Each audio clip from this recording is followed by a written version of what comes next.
Fala galera, tudo bem com vocês? Bem-vindos a mais um BipaCast.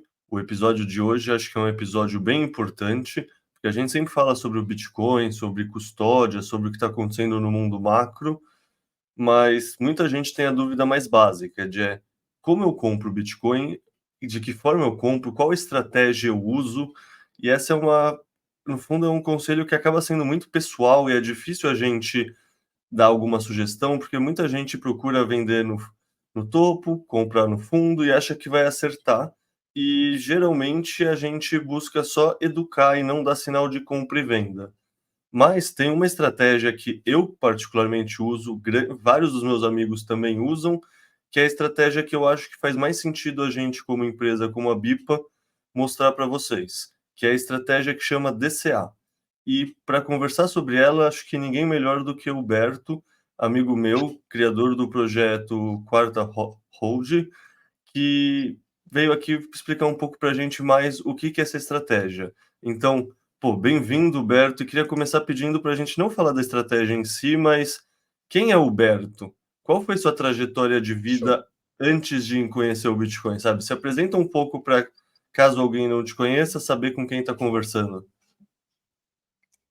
Cara, primeiro, obrigado, Leta. Eu já falei em off aqui, mas quero te agradecer em especial a importância desse teu convite, assim, num momento em que eu estava meio um pouco afastado das mídias aqui, e um convite como esse dá, um, dá uma sensação muito boa, assim, de falei, poxa, que legal, eu quero falar sobre isso de novo, cara, sabe? Então, bem bacana. Basicamente, assim, para a pessoa, até para ter um pouco de link em empatia, cara, eu basicamente sou aquele cara normal que não tem nada a ver com Bitcoin, não tem nada a ver com o mundo de investimentos, com o mundo de informática e tecnologia. Eu sou um profissional liberal, eu sou um dentista, eu tenho já praticamente 20 e... Esse ano eu vou fazer 28 anos de formado, então eu já estou na pista como profissional liberal há muito tempo. E, cara, quem é profissional liberal sabe que a gente tem altos e baixos, e principalmente no meu caso, que sou dentista, eu tenho uma dependência muito grande da minha habilidade manual. Então, em algum momento, caiu a ficha de que eu não posso simplesmente depender 100% da minha saúde física, ou melhor, dos meus dedos da minha mão, né? Eu precisaria ter alguma coisa além disso. Confesso que foi bem mais tarde, né? Eu já estava formado há muito tempo. Eu fui pai mais tarde também, então é a hora que cai a ficha de você, cara, você tem que ser agora mais responsável, você tem mais uma vida para cuidar, além da tua própria, da tua família aumentou e tal. Minha filha nasceu, eu já tinha 40 anos. Eu falei, cara, eu tenho que ter alguma forma de não depender somente da minha profissão. Muita gente já cai essa ficha super cedo, já sai fazendo outras coisas, investindo, etc. E então, nesse momento, na hora que caiu essa ficha, cara, eu comecei a buscar formas de investimento que pudessem ter a ver comigo. E dentre elas, eu comecei a pesquisar sobre bolsa de valores, que era o que tinha na época, ou algum tipo de investimento nesse sentido, né? Que tivesse algum tipo de assimetria que eu pudesse guardar para o futuro e tal. E eu caí de paraquedas num debate entre o Fernando Urrich e um cara de uma bolsa, e um cara da bolsa. Eu não lembro exatamente quem era, até desculpa por isso, mas era um debate do Fernando Urrich e esse rapaz. E, cara, quando eu comecei a ouvir os contrapontos, eu meio que me deu o primeiro estalo, assim, de falei, peraí que esse negócio aqui é diferente. Bitcoin não é uma ação, ele tem um negócio diferente aqui. E eu fiquei encantado, assim. Então eu dei muita sorte de ter ouvido falar do Bitcoin pela primeira vez na minha vida pela boca do Fernando Urrich. Então, que é um cara que quem não conhece, conheça, tá? Principalmente os vídeos antigos dele, quando ele fala sobre Bitcoin. Hoje ele está focado em mercado macro, mas por muitos anos ele foi um cara que escreveu o primeiro livro em português sobre Bitcoin.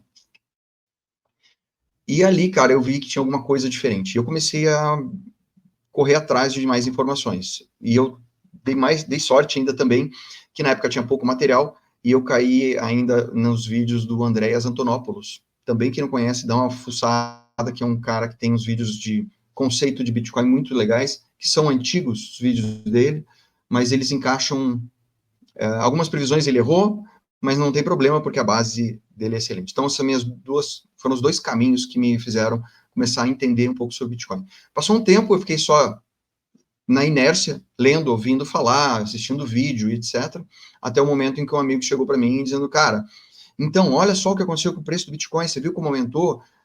Você já comprou? Eu falei, cara, não comprei, só estou estudando. Daí o cara me deu um tranco, assim. Eu falei, como assim você não comprou, cara? E eu, só para deixar registrado aqui, quando eu ouvi falar do Bitcoin, ele estava em torno de 6 mil reais. Quando o cara falou para mim, ele falou, cara, ele está 16 mil reais. E isso vai acontecer com as pessoas que vão ouvir esse Bitcoin, seja lá em que momento da vida for. Eu falei, cara, como assim? Perdi tudo isso. Cara, ele mais que dobrou valor, assim, ele mais que dobrou valor, ou seja, cara, perdi tudo isso de tempo da minha vida, acabou, perdi o trem, ele nunca mais vai subir dessa forma e eu vou comprar então o que der, vou atrás. Isso foi no sábado, na segunda-feira eu fui comprar, ele estava 19. Aí, de uma vez, eu fiquei puto da cara. Cara, ele está 19 mil reais. Acabou. Né? Daí aí eu vou comprar, porque do jeito que tiver. Resumo da história, esse preço que a gente está falando hoje é risível, né? Você imaginar um Bitcoin preço de 19 mil reais hoje é risível. Né? Mas na época foi um negócio. E eu continuei estudando cada vez mais, aí a gente entra naquela espiral não muito saudável de ler tudo que cai na tua frente. Você começa a pensar nisso o dia inteiro, e você começa a entender o tamanho da revolução que o Bitcoin é, independente do preço dele. E esse é o momento que é o segundo, cai a segunda ficha, né? Que você diga, não, cara, isso aqui é uma coisa diferente daquilo que já existiu no mundo, tá?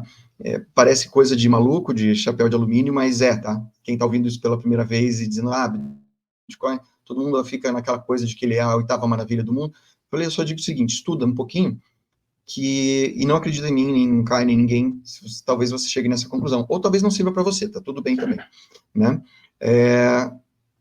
Nesse momento eu comecei a comprar, e para quem lembrar, ou para quem for olhar para trás na história, isso foi em 2017. Isso. Final de 2017, cada vez que eu comecei a comprar, estudar, e comprando um pouquinho mais, e tendo um pouquinho mais de segurança, e fui comprando, ele aumentava $1.000 por dia. E dali para frente continuou subindo, subindo, subindo, e eu estudando, subindo até dezembro. Isso foi em dezembro. Você tem ideia? Todo esse período foi no período do meio de dezembro até o final de dezembro. Dali para frente, o Bitcoin, para quem for olhar o chart, ele chegou a $20 mil, e ele despencou depois, em janeiro, março, para $8 mil. Só que eu já estava fisgado. Quando ele começou a cair, eu já estava muito consciente de que aquilo ali, que o preço já não importava mais. Tá? Essa é a minha história com relação inicial do Bitcoin. Tá? O que aconteceu na sequência? Eu entrei numa fase que não sei como é que está hoje, cara, se o pessoal ainda está nessa, mas é a fase na qual você começa a ter um monte de ruído à tua volta, fora do Bitcoin. E um monte de oportunidades e situações que estão acontecendo que começam a te deixar maluco, porque você tem um novo Bitcoin, tem uma moeda que é melhor, tem um tipo de investimento que usa Bitcoin como base, tem uma galera que pega teu Bitcoin e faz render, tem a mineração em nuvem, tem isso, tem aquilo. Você começa a pirar. E eu comecei a pegar o que eu consegui de Bitcoin e fui pingando em várias coisas. Essa carteira nova dá um airdrop. Isso aqui faz aquilo. Aqui é um jogo novo. E assim vai. Isso, 2018, eu passei o ano todo assim, tá? Eu não sei em que pé que está hoje agora, eu sei que também tem suas distrações ali. Chegou no final de 2019, em outubro de 2019, eu comecei a olhar para trás e ver e tentar entender o que tinha acontecido com todo o dinheiro que eu investi. E eu vi que eu fiz um cálculo rápido e vi que se eu tivesse simplesmente ficado quietinho, só comprando Bitcoin, tirado. Eu tentei fazer trade, sabe? Compra na baixa, vende na alta, não acertei nenhum. Então, assim, vários fatores me levaram a olhar e falar: para, o que você está fazendo? Aprende uma coisa direito. sabe? Que aí eu falei, ó, vou aprender sobre Bitcoin, que é o que faz sentido para mim, tá? Eu ouvi provavelmente que o pessoal vai ouvir hoje dizendo, não, Bitcoin é uma coisa antiga, já está ultrapassada, tecnologia evolui, Bitcoin não evolui, e etc. E eu caí nessas. Então, quando eu cheguei em 2019, eu cheguei à conclusão de assim, olha, se eu tivesse simplesmente tomei golpe de corretora, tomei golpe de um monte de coisa. Se eu tivesse só comprado, guardado numa carteira minha, e mais nada, eu estaria com mais do que o dobro que eu tinha de satoshis, ou seja, eu perdi metade do patrimônio que eu estava disposto a colocar em Bitcoin, mais da metade, eu joguei fora, praticamente, na tentativa de alavancar, sabe, de acertar o furo da bala e tudo mais. E nesse momento eu cheguei à conclusão seguinte de que, olha, a partir de agora eu vendi todas as outras criptomoedas que eu tinha, né, coloquei tudo em Bitcoin no preço que estava, sabe? Não fiquei olhando mais gráfico, cansei de olhar gráfico, porque eu sou ignorante de gráfico. Então, eu aprendi muito mais sobre mim do que sobre Bitcoin no meio do caminho. Comprei em Bitcoin e eu me propus a fazer uma compra mensal de Bitcoin numa data todos os meses, independente da cotação, e colocar na minha carteira e ponto. A ideia é fazer esse projeto sem prazo, sem aquela famosa frase, quando que você vai realizar? Meu projeto dali para frente não era mais realizar, meu projeto dali para frente era guardar para o futuro, aí sim eu comecei a olhar num horizonte bem maior, de que guardar Bitcoin em segurança, na minha opinião, é a coisa mais, talvez o movimento mais interessante que você possa fazer. Tá? Primeiro, estudar sobre ele, e segundo, você aprender a guardar em segurança e não deixar de acumular aos pouquinhos. Tá? A gente nunca vai, a gente não, eu nunca vou acertar o momento certo da compra. Tá? Então, eu abri mão e eu entendi sobre mim, de que o meu perfil não é de trader, eu sou um profissional liberal, eu não tenho tempo de estudar o suficiente para saber o que eu estou fazendo, então eu ia em sinais de pessoas que eu confio, dizendo, olha, agora é o momento X, Y, alguns acertavam, outros erravam, etc. Mas eu delegava isso para terceiros, né? Eu vou comprar na hora que der, na hora que o cara X falar que ele vai cair, ou vai subir, eu vou fazer isso, eu vou fazer aquilo. E eu entendi que não serve para mim. Eu não tenho conhecimento técnico, eu não tenho tempo para ter esse conhecimento técnico, eu não tenho perfil para isso, porque eu tenho uma profissão. Então, eu sou um cara normal que defende a ideia de você ter Bitcoin e ir guardando aos pouquinhos, o famoso stack sats, e guardando aos pouquinhos, sem você se preocupar com o momento de venda e sem se preocupar com o preço que você está comprando. A ideia do DCA, que é o preço médio, eu chamo de BCA agora, que é o Bitcoin Cost Average, que na realidade o que ele vale em dólar também não me interessa. Para mim o que importa é eu fazer um preço médio, ter Bitcoin num preço médio. O projeto Hold BTC100 nasceu daí, então para quem tiver curiosidade depois, existe um site que tem esse nome, Hold BTC100, não é HODL, é Hold, tá?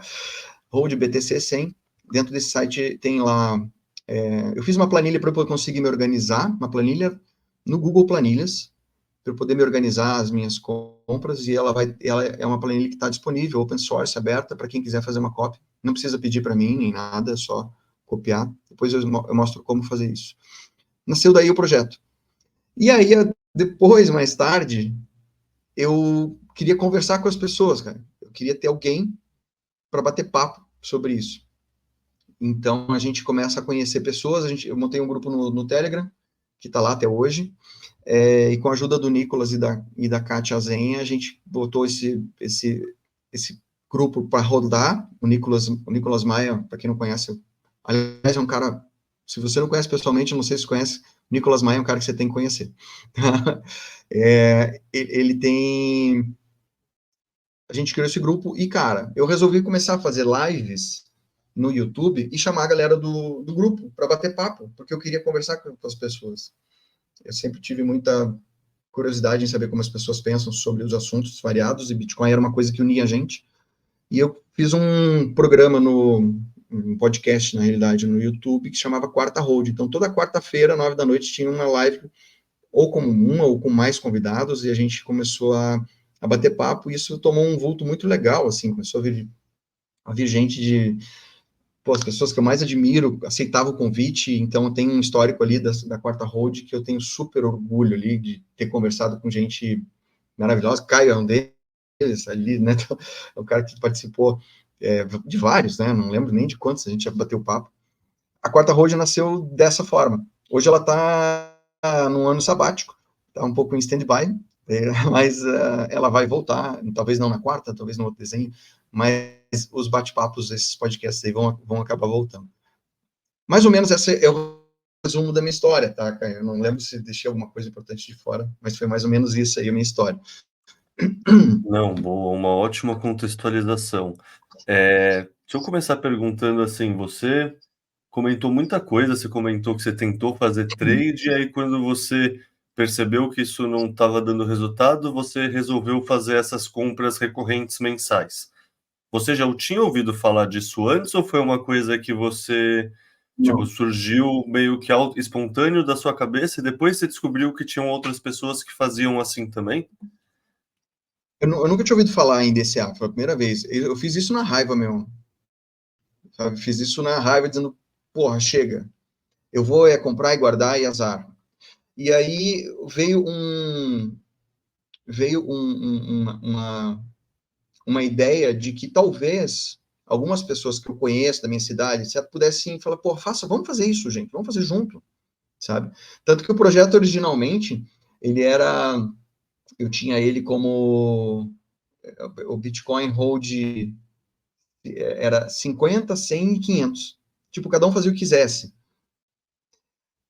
Isso foi original, assim. Depois eu falei, cara, não adianta fazer. Eu vou pegar um valor qualquer, da onde veio o Hold 100. Eu vou pegar um valor qualquer que esteja dentro do orçamento da maioria das pessoas que não vai deixar ninguém mais pobre, nem nada, R$ 100, tá? Que, sei lá, na época eram 2 pizzas. Hoje acho que é uma, mas na época eram 2 pizzas. E falei, olha, cara, separa R$ 100 do teu mês, escolhe um dia do mês, compra Bitcoin, joga na tua carteira, ponto final. Esse era o plano. Aí eu queria tirar todo e qualquer ruído de volta. Ah, qual outro valor? Mas tem que ser 100. Cara, 100 é um valor que fica fácil de você ver percentagens, é um valor fácil de visualizar, é um valor que, se a pessoa separar por mês, basicamente a maioria das pessoas consegue separar R$ 100 no meio do mês, em algum momento do mês. Então, aí eu comecei a ter a ideia de que isso fosse, de alguma forma, popularizar. Não imaginava que fosse tomar a dimensão que tomou. Para você ter uma ideia, eu não consigo te afirmar quantas pessoas usam a planilha ou o projeto em si, mas eu te digo que, porque a pessoa pode simplesmente fazer uma cópia sem me pedir permissão, né? Mas só o que as pessoas me pedem permissão, dizem assim, posso usar a planilha? Algo assim. Eu tenho mais de 6 mil pessoas que fizeram essa solicitação. Então, eu imagino que depois que eu não preciso dar permissão nenhuma, eu só digo, cara, faz tua cópia, tá aqui um vídeo. Então, eu não sei como que isso multiplicou, assim, né? Mas ele passou a ser uma forma didática de entender o Bitcoin no longo prazo. Essa que foi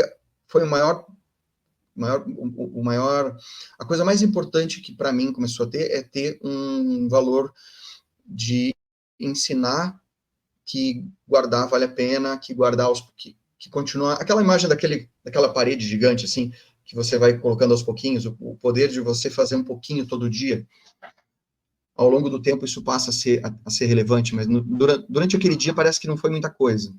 Então a ideia do 100 foi essa. Eu vou mostrar depois no site, e daí teve uma segunda coisa que aconteceu, foi uma outra curiosidade que eu fiz, foi uma simulação retroativa de que o que teria acontecido se uma pessoa qualquer, aleatória, tivesse começado a fazer a mesma coisa quando abriu a primeira corretora no Brasil, foi em 2013. Então, eu fiz uma retrospectiva lá para ver o que aconteceria, depois a gente pode mostrar ali. É mais para a gente sofrer um pouco, para dizer que o hold, enfim, o DCA, né, o BCA, ele, no final das contas, ele é interessante. Tem alguma coisa que só para eu deixar claro, eu nunca tinha ouvido falar em DCA. nunca tinha ouvido falar a palavra, eu aprendi depois isso, mas ele basicamente é você fazer um preço médio de algo, de algum ativo, que você tem razões para acreditar que ele vai valorizar ao longo prazo. É basicamente isso. Então, para mim, o Bitcoin é um ativo perfeito para isso. Mas o DCA ele serviria, teoricamente, para qualquer coisa que você realmente acredita que, cara, isso aqui vale a pena guardar. Se você acha que guardar tijolo para um dia você construir uma casa, sabe, você comprar um tijolo por semana porque você quer construir sua casa, é um tipo de DCA. É algo assim que a gente faz. E o Bitcoin é só ele é o melhor exemplo, na minha opinião, de você fazer isso de forma consistente. E, obviamente, o Kai tem N vídeos aí de motivos para você acreditar que o Bitcoin pode sim ser alguma coisa importante no futuro, e nem é o nosso ponto aqui, mas o legal é você entender que o criar esse hábito de você ir juntando coisas ou algo em especial que você acredita, que você tem motivos para acreditar que ele vá se valorizar, ou vá ser importante você ter no futuro, essa forma de pensar, o DCA, o BCA, ou, né, o preço médio, seja lá o que for, é uma forma válida de você começar a considerar e colocar na tua vida. E ele não atrapalha no resto. Isso é importante. Cara. Eu gosto muito de brincar e provoco pra caramba a galera do trade, porque eu me ferrei no trade. Então eu gosto de tirar sarro da galera. Mas ele não impede você de ter outras estratégias. Ele é uma das estratégias. Pode vir a ser a tua principal estratégia. Mas ele é uma estratégia que ela pode ser somada com qualquer outra. Então, a minha história de eu não querer outro projeto que não me interessa, eu, pessoalmente, eu não tenho vontade de me aprofundar em nada mais, em nenhum outro projeto, porque, na minha cabeça, o Bitcoin se mostrou como o único projeto que é dinheiro. O restante, para mim, são protocolos de fintechs que, eventualmente, podem dar certo ou não, e eu torço para que dê certo no sentido de que, cara, se o projeto X funcionar, eu vou ser cliente. Eu não vou comprar agora um treco que eu não tenho a menor. Assim, eu não vou perder tempo querendo saber dos fundamentos. E vai ter gente que vai ficar brava comigo. Ah, você não sabe os fundamentos do Ethereum. Não sei mesmo, não estou afim de saber. E na boa, sabe? Isso segue querendo fazer o que você quiser. Se o Ethereum tiver derivado dele algo que me interesse como cliente, ele vai me ter como cliente. Entende? É mais ou menos isso. Ah, mas eu vou perder oportunidades. Cara, beleza, eu prefiro focar naquilo que eu conheço mais e que eu confio mais. Então é basicamente isso. Reforçando, quem quiser fazer trade, quem gosta disso, eu não tenho nada contra. Mas eu gosto de brincar. De vez em quando vocês vão ver no Twitter umas cutucadas aí, né? Mas é só de sacanagem mesmo. Não, perfeito. Basicamente é isso. É uma estratégia. Ó, eu queria só adicionar umas vantagens que você não colocou, mas eu acho que faz sentido a gente ressaltar também sobre vantagens de fazer o BCA ou DCA, que na minha cabeça é que você cria um poupador. Ou seja, tipo, muitas Tá? pessoas aqui no Brasil, elas têm aquele viés de que, eu preciso juntar um montante X para poder acessar um certo investimento. Isso é uma coisa que os bancos fizeram, e hoje em dia mesmo o XP faz que tem qualquer investimento tem uma quantidade mínima que você precisa aportar. E isso, querendo ou não, já que eu não juntei tanto, eu não vou investir agora. Então isso vai, tipo, Desanima. erodindo esse pensamento, desanima, vai erodindo essa coisa que eu posso investir um pouquinho todo mês. Fazer o DCA, tipo, no fundo você faz com 100, mas você poderia fazer com R$ 5, você poderia fazer com R$ 10, você pode fazer com 1.000 se sobrar mais para você, que seja. Mas só esse pensamento de que eu consigo juntar todo mês, o mínimo que seja, eu já consigo investir, é uma coisa que cria uma disciplina e cria um poupador. E no fundo isso é o mais importante para mim, é a pessoa entender que ela precisa gastar menos do que ela recebe e investir um pouquinho todo mês. Se ela fizer isso, ao longo da vida, a probabilidade dela não se ferrar é muito maior, mesmo se ela não investir em Bitcoin.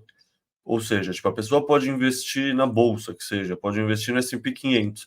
Se ela guardar dinheiro todo mês, a chance dela se ferrar é menor do que a chance de alguém que investe em Bitcoin, mas investe 2 vezes por ano, nos outros meses gasta mais do que recebe, sabe? Tipo, essa criação dessa disciplina inicial de ser poupador é algo muito importante e, querendo ou não, quem vai se DCA cria isso porque fica uma coisa que, eu não vou falar que vicia, mas assim, você se sente bem quando você aporta todo mês e quando você não aporta e aquele mês que você não conseguiu aportar, você viajou com a família, você precisou comprar uma TV nova, sei lá, qualquer coisa, e você não aportou, aí dói, aí dói. Então é uma coisa que cria esse Então, condicionamento bem Pavlov, assim, né? Cria esse condicionamento de que eu preciso fazer isso todo mês, eu tô, no fundo, pagando o Caio do futuro, para o Caio do futuro tá mais tranquilo.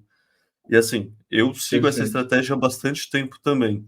É, antes de entrar em mais coisas, assim, mais considerações, deixa eu te pedir para. Você tem a planilha aí para apresentar para a gente, para o pessoal em casa Tem, saber do que a tem, gente está tem, tem, falando? tem.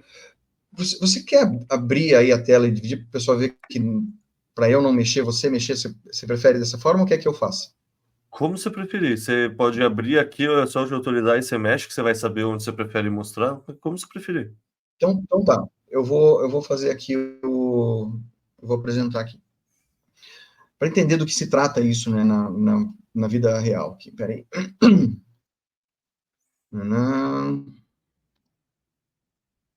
Vou tentar fazer aqui. Ver se chegou ali.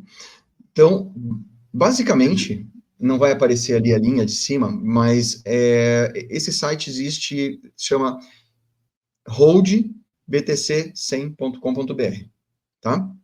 Então, para quem quiser acessar, é basicamente isso. holdbtc100.com.br. Hold de guardar, BTC de Bitcoin e 100 dos R$ 100, que é o valor, é a simulação que a gente faz, tá? Nesse projeto, tem várias coisas aqui, eu vou mais direto ao ponto, tá? Tem várias coisas aqui, tem aqui uma biblioteca de livros, artigos, etc. Tá bem desatualizado, tem muita coisa mais legal. Tem o Roadflix, são videozinhos que a gente colocou ali para ajudar também na parte educacional. Vídeos do YouTube, vídeos documentários, algumas coisas assim. Também está desatualizado. Na realidade, eu queria deixar isso aberto depois, meio que open source, para o pessoal adicionando coisa. Só fiquei com medo de ficar adicionando bobagem, mas tem aqui muita coisa interessante. A plataforma, ela é a mesma planilha, só que de uma forma online. Então, você tem que fazer o login sem colocar aqui.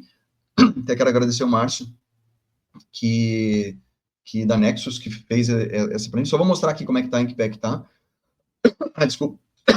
Exatamente, ela tá com um bug a ser resolvido agora. Mas a planilha original é essa daqui. Então, se a gente descer um pouquinho, aqui tem um vídeo tutorial, que eu vou explicar como é que funciona a planilha, mas eu vou explicar agora, tá? Se você clicar aqui no projeto, aqui vai aparecer o projeto que eu fiz desde outubro de 2019. Então, aqui vai ter o projeto original, tá? Vou clicar aqui. Basicamente, deixa eu ver o que ele aparece lá. Beleza. Deixa eu só dar uma diminuída aqui, que eu acho. Se estiver muito pequeno, tu me avisa. Mas eu acho que vai dar para ver aqui. Essa planilha é uma planilha do Google Planilhas. Ela funciona automaticamente no Google Planilhas, tá? Então, essa cotação aqui é uma cotação do Google. Desculpa, aqui embaixo, perdão. É a cotação do Google Finance aqui, ó. Então, não tem nenhuma corretora em especial, é a média do Google mesmo, tá? Aqui em cima vai aparecer a valorização do que o projeto, de quanto que o projeto valorizou nesse período. Ele iniciou aqui, dia 10/10 de 2019. Todos eles têm a mesma simulação, de R$ 100. E na próxima linha, na próxima coluna, é o valor que eu paguei naquele dia, o valor que estava o Bitcoin naquele dia. Então, essas 3 colunas são as únicas 3 colunas, essas cinzas, que eu faço movimentação. São as 3 colunas que eu preencho. Todo o restante é automatizado, tá? Então, até quero agradecer a galera que me ajudou a fazer isso aqui funcionar, inclusive o JR da CryptoBR me ajudou aqui porque os cálculos dessem certo, tá? Mas, basicamente, aqui a gente tem uma data de compra, o aporte. Aliás, o Ernesto Garbi, também um amigão meu, me ajudou a fazer isso. O cara é engenheiro e botou ordem na planilha. Mas a ideia era essa daqui, tá? Então, vamos lá. Dia 10/10, comprei R$100, a cotação estava 35 mil reais. Isso foi em 2019. Os mesmos R$100 compraram aqui 0,0028. Eu não sei como é que a gente vai ler isso aqui, mas basicamente é 248 mil satoshis, né? Isso, Caio, mais ou menos isso. Aqueles R$100, hoje, na cotação de hoje, equivalem a R$887. Então, se eu tivesse comprado só R$100 naquele período, eu teria hoje um lucro, entre aspas, ali, né, de 700 e tantos reais, quase R$800. Só que eu fui fazendo isso mês a mês. Em novembro, mesma coisa, Bitcoin estava mais caro, comprei menos satoshis, aqui vale um pouquinho menos.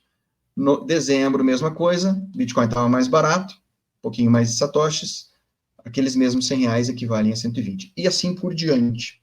Eu vou descer um pouco aqui, cara, para mostrar como é que a coisa foi andando. Eu tenho marcado em vermelho aqui o topo histórico da minha compra. Então, foi quando eu comprei o mais caro possível o Bitcoin, foi aqui. Então, eu comprei o Bitcoin a 375 mil reais. Hoje, aqueles 100 reais valem 83 reais. Perdi, entre aspas, aqui. Mas se vocês forem vendo na somatória geral, normalmente está no positivo, tá? Aos últimos meses, não, porque em março, abril e esse mês, no dia de hoje, o Bitcoin está mais barato do que eu paguei, certo? O que acontece quando você faz isso a longo prazo? Mesmo que a planilha estivesse praticamente toda vermelha. Usualmente, na soma geral, eu acabo conseguindo estar sempre no positivo. Ou seja, sempre ele tá mais... Eu sempre tenho mais dinheiro, tenho mais reais válidos hoje do que aqueles que eu paguei. Então, aqui em cima, esse resumo que está congelado, basicamente é o seguinte, eu fiz 57 aportes. É isso. 57 aportes. Então, eu estou desde 2019, mês a mês, comprando. Certo? De 100 reais. Então, eu gastei, entre aspas, 5.700 reais comprando Bitcoin. Como eu estou fazendo isso há mais tempo, meu preço médio é de 97 mil reais. Então, o preço médio, essa é a palavra-chave que a gente vai precisar ali. Tá? O preço médio é o que vai importar. Porque hoje o Bitcoin custa 313. Na média, eu paguei 97. Significa que esses 5.700 hoje, caso eu fosse vender, valeriam hoje 18 mil reais. E a valorização desses 5.700 foi o 100% inicial mais 219%. Então, basicamente, seriam 320% de valorização no total, contando com o valor aportado. E aqui embaixo tem quanto que está sendo acumulado ao longo do tempo. Esse aqui é o resumo da planilha. É isso aqui que vai mostrar que mês a mês você colocando um pouquinho, tá? Dependendo da cotação que o Bitcoin está, e isso aqui vai mudar todos os dias, para cima ou para baixo, mas no final das contas, o que vai importar vai ser isso daqui. Quantos satoshis você acumulou ao longo do tempo. Tá? Quanto esses satoshis vão valer daqui a 10, 20 anos, só Deus sabe, né? Mas, basicamente, aqui que é a parte que vai ser mais importante de todas. Entende? Isso aqui é o resumo de uma forma de você entender que acumulando aos pouquinhos, você, independentemente da valorização, da cotação, etc., você vai começar a aumentar sempre isso daqui. O teu saldo em satoshis, que é o que importa, tá? Então, você vai ver que tem dias que eu compro...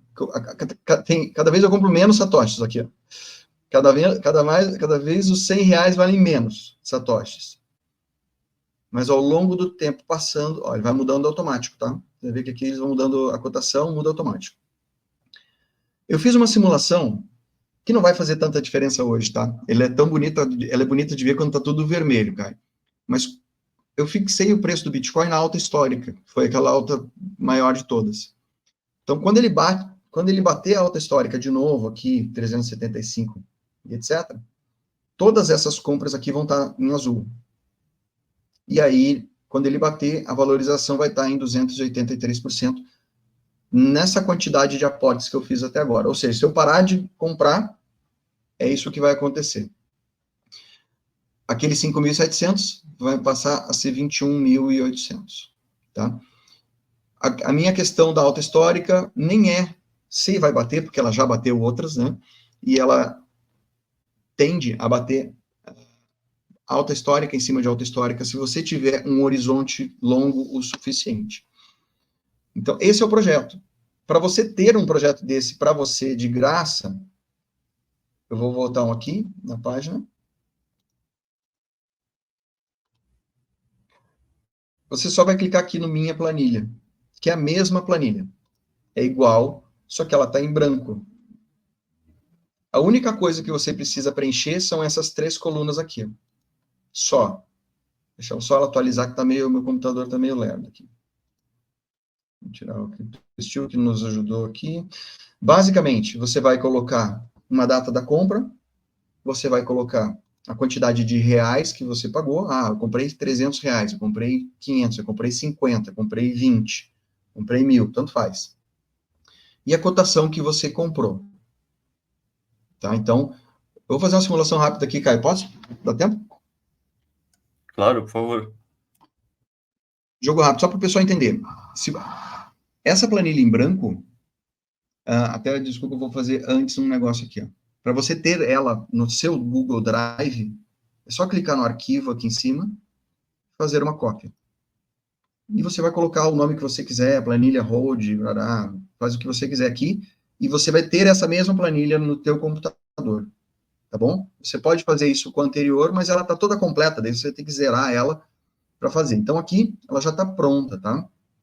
Você simplesmente vai clicar em fazer uma cópia, você vai ter uma cópia sua no teu próprio Drive, na qual você tem acesso e pronto, tá? Essa é a forma mais simples. Data da compra, nem vou colocar, faz de conta que é hoje. Vamos dizer que eu comprei R$200 aqui. E a cotação, eu vou colocar a cotação que está lá, 313. 313 mil. Ó, ali vai dizer quanto que você comprou, e aqui ele vai dar o valor, os R$200 aqui. Eu arredondei, né? Por isso vai dar uma diferencinha aqui de 2 centavos. Mas vamos que eu tivesse comprado em outro momento R$200 a 360. Vai estar negativo. Você vai ter comprado menos satoshis, vai estar valendo menos os teus R$200. No outro mês você comprou mais 200, mas conseguiu pagar 300 mil. 300 mil. Então, você vai ter comprado mais, vai começar a dar o lucro. E aqui em cima vai ser a tua média. Então, quanto melhor for a tua cotação média, mais fácil de você estar no positivo. Então, por exemplo, a cotação média aqui está 322. Na minha opinião, daí agora é dica de investimento. Sempre que o Bitcoin estiver abaixo da tua média, é um bom momento de você colocar um pouquinho mais de satoshis. Porque daí você joga a tua média um pouquinho mais para baixo. O projeto é isso.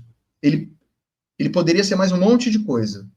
Só que o objetivo é que ele seja simples, que ele seja fácil, que você tenha uma cópia no teu computador e vá fazendo o teu controle. E você pode acompanhar o projeto original via site ali, vendo o que a gente vai fazendo ao longo do tempo, tá?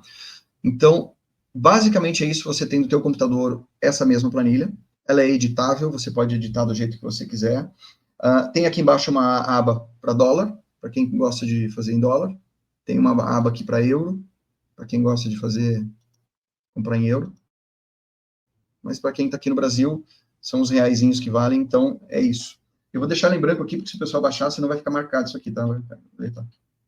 Ó, basicamente é isso aqui. Ela tende a ser simples, então você vai marcar sempre que você comprar Bitcoin a data que você comprou, quantidade de reais e a cotação que você pagou. A BIPA é o lugar ideal para você fazer esse tipo de coisa, porque daí você consegue valores mínimos, né? Pode fazer uma compra super baratinha, né, Leta? Eu não sei qual que é o valor mínimo da BIPA, mas eu sei que era bem pouquinho. R$1. Mas isso é, a partir de R$1 Nossa consegue, a gente Senhora. também permite saque grátis, daí depende do Não tem tempo que a pessoa desculpa. quer esperar. Não tem desculpa.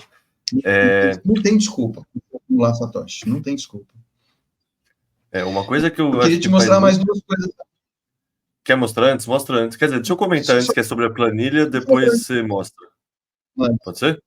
Não, só para falar para o Claro. pessoal que é o que a gente estava falando sobre preferência temporal, né? Em outras palavras, tipo, a pessoa está colocando R$ 100 por mês, você viu, o negócio vai dar certo, mas é uma estratégia de poupança, é um devagar e sempre. E aí tem aquelas frases sobre que o pessoal fala sobre o Bitcoin, que investir em Bitcoin é que nem ganhar na loteria em câmera lenta, o que lembra muito o que o pessoal do mercado de ações falava também, que é o quê? Que investimento é para ser tão emocionante quanto ver a grama crescer, quanto ver a tinta secar. E é isso, sabe? Querendo ou não, essa é uma estratégia para quem entendeu que nem você falou, para quem entendeu que o Bitcoin vai dar certo no longo prazo, mas não quer ficar perdendo muito tempo em ruído e se importando com a variação do preço naquela semana, naquele mês, e simplesmente vai adotar essa estratégia de que pelos próximos 10 anos eu vou colocar R$ 100 por mês, R$ 200 por mês no Bitcoin como poupança, em vez de colocar no Tesouro Direto, em vez de colocar num índice da Bolsa Americana.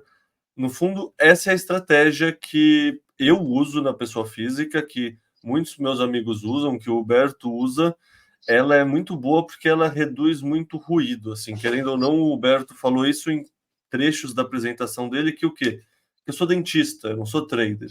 E é isso, quem quer ser trader tem que estar muito tempo por dia na frente do computador. Não é uma atividade secundária, é uma atividade que é a atividade Primário. principal, é o emprego dessa pessoa e é uma atividade extremamente difícil, não é uma atividade fácil. Você está competindo num jogo de soma zero contra grandes hedge funds, contra gestor, contra a pessoa que tem computador, algoritmo quântico, toda essa algoritmo e quantis, aliás, não quânticos, mas os quantis fazem as análises, assim, é um negócio que a pessoa física acreditar que ela tem uma simetria de informação tão grande para ela conseguir ter vantagem nesse jogo de soma zero do curto prazo, geralmente é um pensamento ingênuo, assim, pode ter a exceção da exceção, que é o cara que vai muito bem e ganha, mas ele é exceção. A maioria das pessoas perde.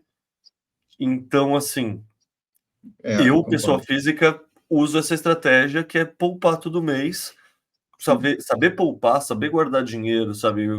Ser uma pessoa superavitária que gasta menos que recebe e colocar numa reserva de valor que é robusta para o longo prazo. É, um, Perfeito. é uma receita de bolo muito simples para ter uma vida tranquila. Ela só não vende aquela oportunidade de multiplicar o patrimônio 10 vezes, não é a próxima Dodge, a próxima Dog with Hat, mas para quem entendeu o Bitcoin e tem essa baixa preferência temporal, é ganhar na loteria em câmera lenta. Eu gosto de dizer que, assim, ó, se você usa... Cara, não sou contra fazer trade, mas se você usa o Bitcoin para fazer trade, você não está entendendo o valor do que você tem na mão, sabe? Se quer fazer trade com outras coisas, na minha opinião, faz o que você quiser. Mas se você conseguiu comprar, guardar satoshis, se deixar numa tua carteira e você pega esses caras e vai botar para o trade, meu, estuda um pouquinho sobre Bitcoin para você entender o valor, sabe? A preciosidade que você tem na mão. Eu tenho uma frase no meu Twitter, que é a primeira que está fixada lá, dizendo, se você usa Bitcoin para fazer trade, você não entendeu nada ainda, vai estudar. Tá? Mas, assim, eu não sou contra trade, deixa eu só falar uma coisa importante também, que é assim, ó, trade, como tu falou, é uma profissão. Trader, para mim, é como se fosse um piloto de Boeing. Cara, ele tem aquele mundaréu de coisas para fazer e não caia na ilusão de que é a mesma coisa de que você saltar de paraquedas ou voar de ultraleve, sabe? Ser trader é treco sério, complexo, arriscado, aprenda sobre ele. Se você for o teu perfil, toca o pau. Não caia na ilusão de que é fácil, de que um cursinho de final de semana você vai entender. Então, assim, ó, se você optou por ser trader na tua vida, leve a sério. Seja trader de verdade e, cara, só começa a botar dinheiro de verdade depois que você já tiver feito muitas horas de voo aí antes. Então, volto a falar, tenho muito respeito para quem é trader sério, porque é um treco difícil pra caramba. É neurocirurgia, sabe? É foda. Então, não comece brincando de trader, ou aquele pessoal que faz trade no cafezinho, achando que é, sabe, clica aqui que é fácil. Essa frase que eu tenho aqui, que tem no site, que é muito legal, daqui a 10 anos, quanto dos 21 milhões de Bitcoin, quantas fraçõezinhas você quer ter guardado? Então, o DCA é isso. Quantas fraçõezinhas você tem vontade de ter desses 21 milhões? E esse tipo de hold que a gente quer é isso. É simplicidade.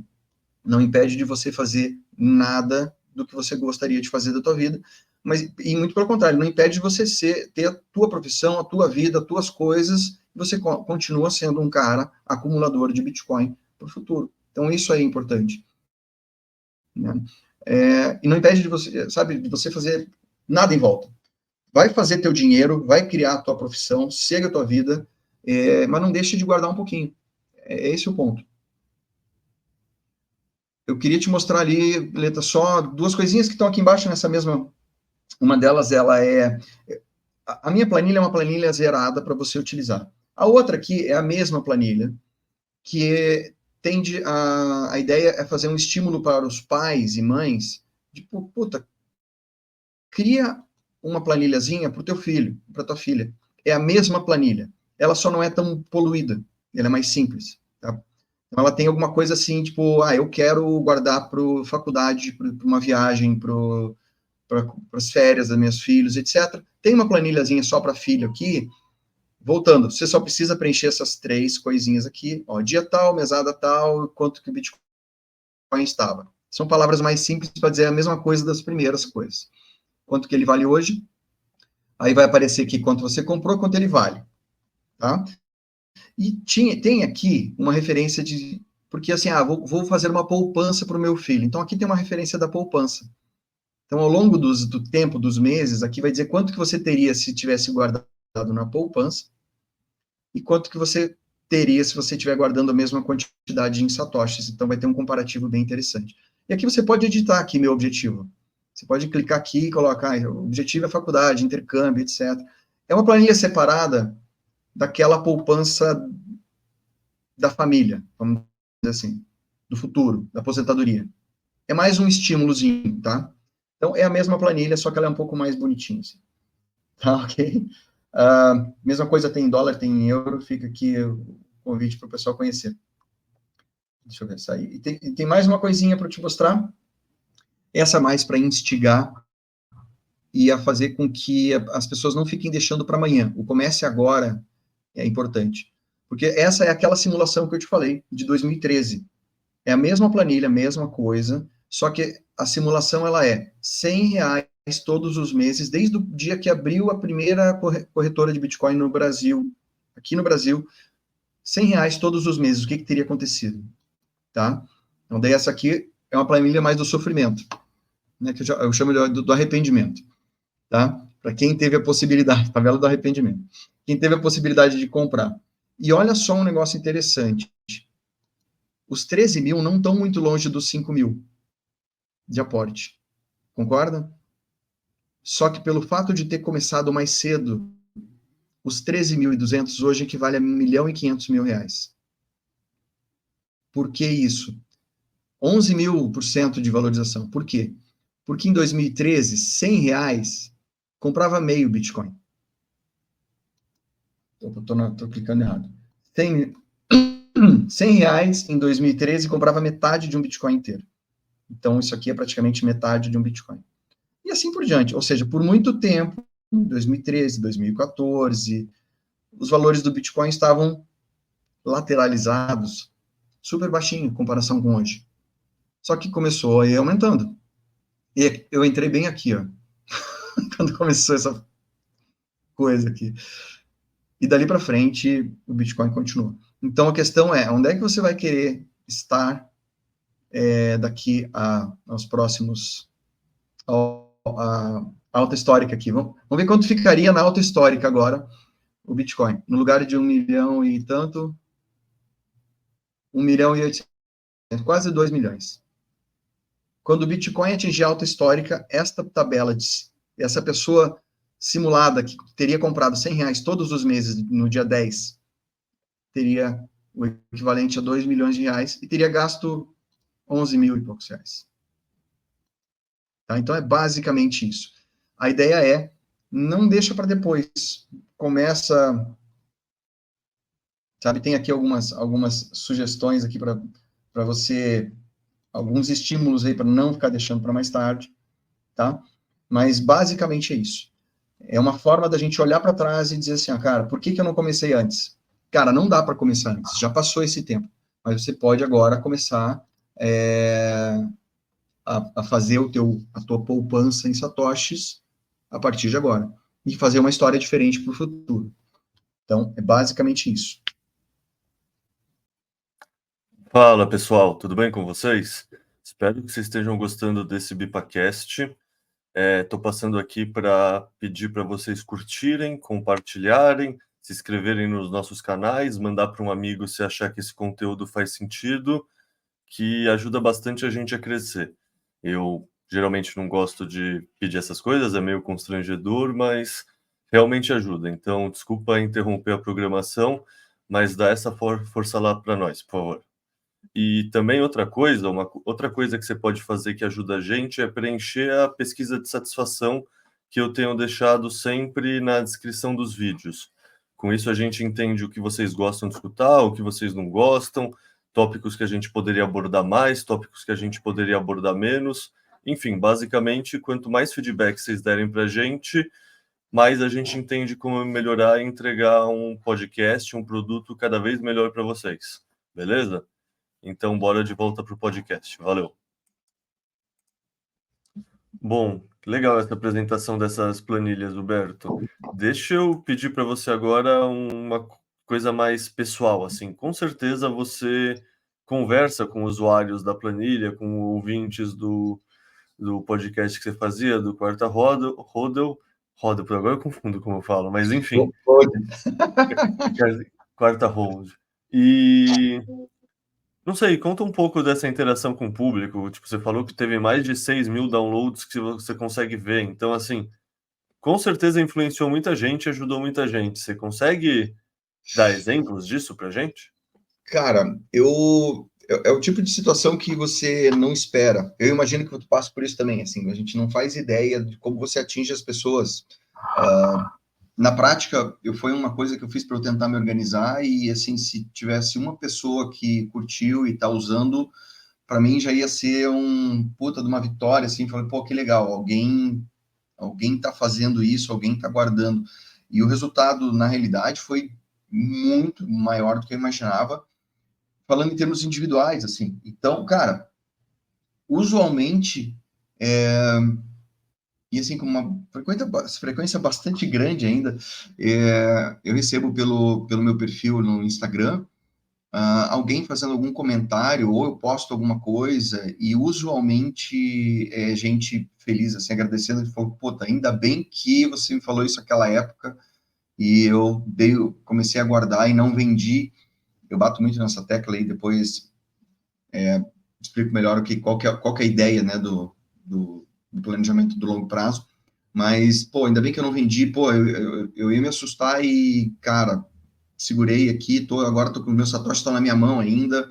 Isso aconteceu pra caramba, porque uma das coisas que eu falo sempre ali é não fazer, eu não tenho prazo para planilha, ela é um estudo, ela é uma simulação de compra de R$ 100. E eu costumo comentar aqui e falar, cara, isso aqui é um dinheiro para você guardar para poupança forever. Ah, não, quando que você faz quando que faz o resgate, quando que vende, sim, a ideia é não precisar vender, é você usar isso como dinheiro no futuro. Então, algumas pessoas ficaram muito felizes, assim, de terem passado por esse prazo, assim, e o grupo, no próprio Telegram ou no Instagram, muita gente que tem essa mentalidade já, um conversa com o outro e um segura o tranco do outro. Então, é muito engraçado. O grupo do Telegram é o grupo que mais fica feliz, assim, quando cai.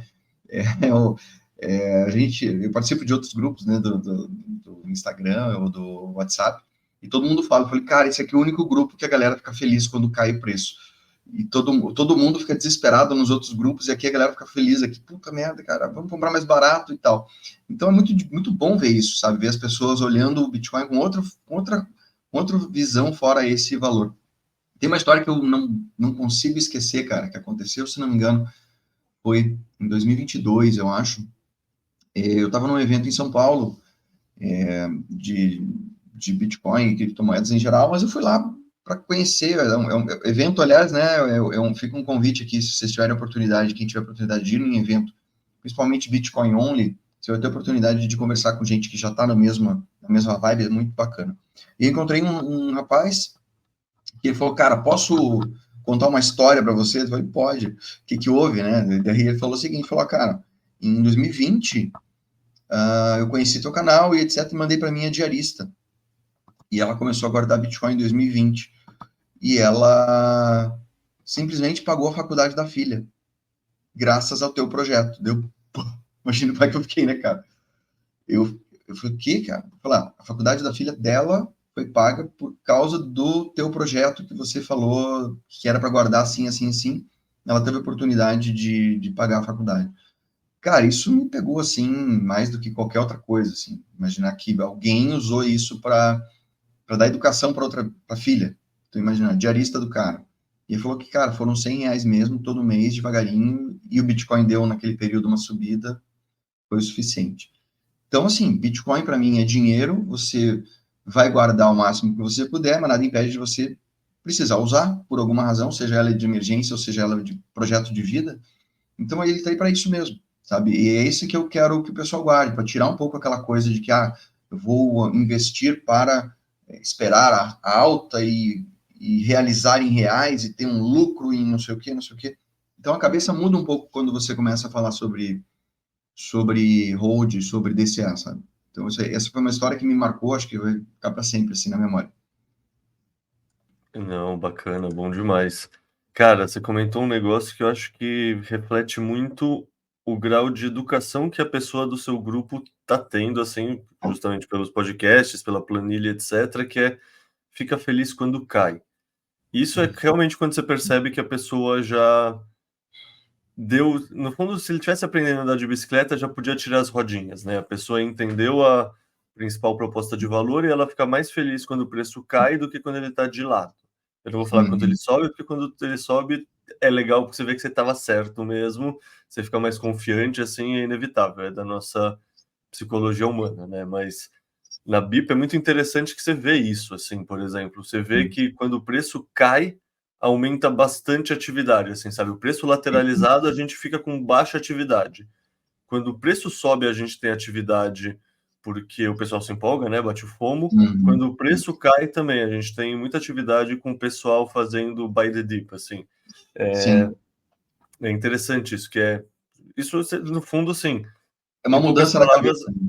é um reflexo da educação, no fundo, aquilo que a gente falou sobre como a planilha ajuda a pessoa a ser poupadora e criar essa disciplina, isso, que nem a história da faculdade, é um exemplo muito claro. Talvez a pessoa que acha que para você começar a investir você precisa 1.000, 5.000, nem cria o hábito de investir 100 e 100 e nem consegue, sei lá, pagar uma faculdade, por exemplo. Sim. Cara, isso foi muito, muito impactante, assim, de ver. É, Tem algumas fichas que vão caindo ao longo do tempo. A gente até conversou sobre isso, né? À medida que você vai amadurecendo, à medida que você vai aprendendo sobre Bitcoin. Eu foco nisso para não dizer aquela coisa, não é que à medida que você vai estudando criptomoeda, não. À medida que você vai entendendo o Bitcoin. Eu acho que é aí que faz a grande mudança. E, para mim, uma coisa muito boba que eu ouvia, básica, que eu ouvia, entrava por um ouvido, saía pelo outro, me parecia um negócio tá, tipo, tá falando óbvio. Mas um dia cai a ficha daquela história do um Bitcoin igual a um Bitcoin. Parece que é uma frase chavão, boba para, tipo, bater o pé, dizendo, sabe o have fun, stay poor? Tipo, um Uhum. Bitcoin é um Bitcoin. Cara, em algum momento, e não faz tanto tempo assim, alguns anos atrás, essa ficha do que ele vale por si só e de quanto ele é descolado do resto das coisas do mundo, me caiu. Então, são coisas que demoram, são coisas que demoram. Eu já tinha ouvido essa frase 1 milhão de vezes. Me parecia um tipo de uma birra, um desdém com o restante do mundo. E, na realidade, ele tem um significado muito mais profundo. Então, cada um tem seu tempo, né? São situações, são momentos do Bitcoin que ele é uma super escola. O Bitcoin, para mim, foi uma grande universidade, assim, eu aprendi um monte de coisa que eu nunca imaginei que fosse aprender na minha faculdade, na minha profissão. Ele foi meu grande tutor, assim, as pessoas que fizeram parte desse meu aprendizado, foi meu grande tutor, assim, de aprender coisas novas na vida, né?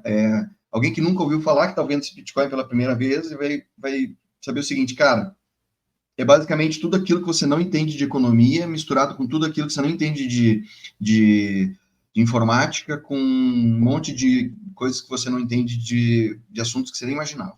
Aí o teu caso é a parte de energia, por exemplo. Então, você tem muita coisa para aprender no meio do caminho. Então, sabe, um recado que eu acho muito legal, não perca tempo com bobagem, com ruído, com coisa que não interessa. Você tem muito assunto para você aprender sobre Bitcoin, para depois você começar a falar para mim sobre sabe, a moeda X, ela tem potencial porque os fundamentos são maravilhosos. Vai aprender o fundamento do Bitcoin, depois a gente conversa sobre os outros fundamentos, né? Então, é mais ou menos isso. Sem querer desdenhar isso. Como eu falei, eu acho que esses projetos são importantes, sabe? Cresçam, comam feijão, mostrem para quem vieram, depois a gente conversa. Mais ou menos isso. Perfeito. Então vai ser inevitável eu perguntar agora, então por que um Bitcoin é igual a um Bitcoin? Ah, tá aí um negócio que é tão difícil de expor, cara. Eu não sei te dizer, porque pode ter um significado diferente para cada um. Para mim, assim, tem tudo a ver com a escassez e pela forma como ele foi feito. A escassez dele, o quanto ele é descolado do restante. Então, por isso que eu falo de BCA, ao invés de DCA. Ele não tem uma relação direta, praticamente nenhuma, com o mundo externo, exceto pela energia. Então, essa relação de custo de energia e a estabilidade dele, a time chain, aquela coisa de que é imutável ao longo dos anos, ele é único. E ele não vai deixar de ser um Bitcoin, ele vai permanecer tendo o mesmo peso com relação a qualquer outra moeda para sempre. Então, assim, o que vai mudar são as coisas em volta dele. O que vai mudar é o resto da estrutura, como uma casa, no qual você tem um eixo principal, uma coluna principal, você pode fazer a reforma em volta do jeito que você quiser. Aquela coluna em especial, ela é imutável. Se por alguma razão você não pudesse mexer nela de jeito nenhum. Aquilo que você vai criar em volta dela não é irrelevante ao longo do tempo. Agora, aquela coluna, ela sempre vai ser a mesma. Então, $1 nunca vai ser $1.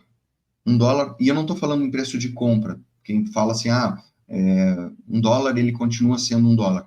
Beleza, aquela folhinha de dólar ou de R$ 100 pode permanecer a mesma por décadas. O que ela significa é outra coisa. Para mim, ela significa fragilidade ao longo do tempo. Para mim, ela significa que ela vai valer cada vez menos satoshis. Qualquer uma delas. E eu estou falando sempre num espaço um pouco maior do que num período de 1 mês, 2 meses, 3 meses. Então, assim, o que a gente tem dentro de uma estrutura do Bitcoin, com todos os outros fundamentos reais dele, que são imutáveis, ou a probabilidade deles serem mudados é baixíssima a cada dia que passa. Existe essa tendência de ossificação, assim, da base do Bitcoin ficar cada vez mais rígida, faz com que aquela unidade, aquela fraçãozinha dela, ela não tenha, ela vai ser mais ou menos como uma coisa estável e permanente. E esse negócio de você mudar as coisas em volta dela fazem com que ela seja única mesmo. E não importa o que aconteça em volta, aquele 1 Bitcoin vai permanecer sendo 1 Bitcoin dentro da rede. Tá? E assim, eu gosto sempre de dar uns passos para trás, do zoom out, de ver ao longo do tempo maior. Quanto mais a gente se afasta, mais rígido é isso, mais firme é isso, sabe? Então, ele é um processo até um pouco mais complexo do que eu estou tentando explicar, mas é mais ou menos isso. Demora um pouco para a gente sentir que isso aí realmente é real, que ele realmente é uma coisa diferente. Não, perfeito. Quando você estava explicando, eu fiquei pensando como eu responderia essa pergunta, e no fundo o que você respondeu no meio final é justamente como eu abordaria, que é o quê? É porque $1 não é igual a $1. E é isso, querendo ou não, você sabe que a base do dólar vai continuar expandindo, então esse dólar representa um X% de todos os dólares em circulação quando ele é emitido, e cada vez ele vai representar menos. Um Uhum, Bitcoin, ele sempre vai representar 1/21 milhões. Ele sempre exatamente. vai ter esse valor fixo. E aí, beleza, o poder de compra que um Bitcoin representa, o poder de compra que um dólar representa, sempre vai flutuar, isso é natural. Tipo, o valor é uma coisa subjetiva que as pessoas mudam como elas estão valorando ao longo do tempo e tá tudo certo. Mas então, para mim, é isso. Para mim, é justamente sabe, tipo, o Bitcoin sempre vai ser um Bitcoin, ele sempre vai representar esse X na oferta monetária total.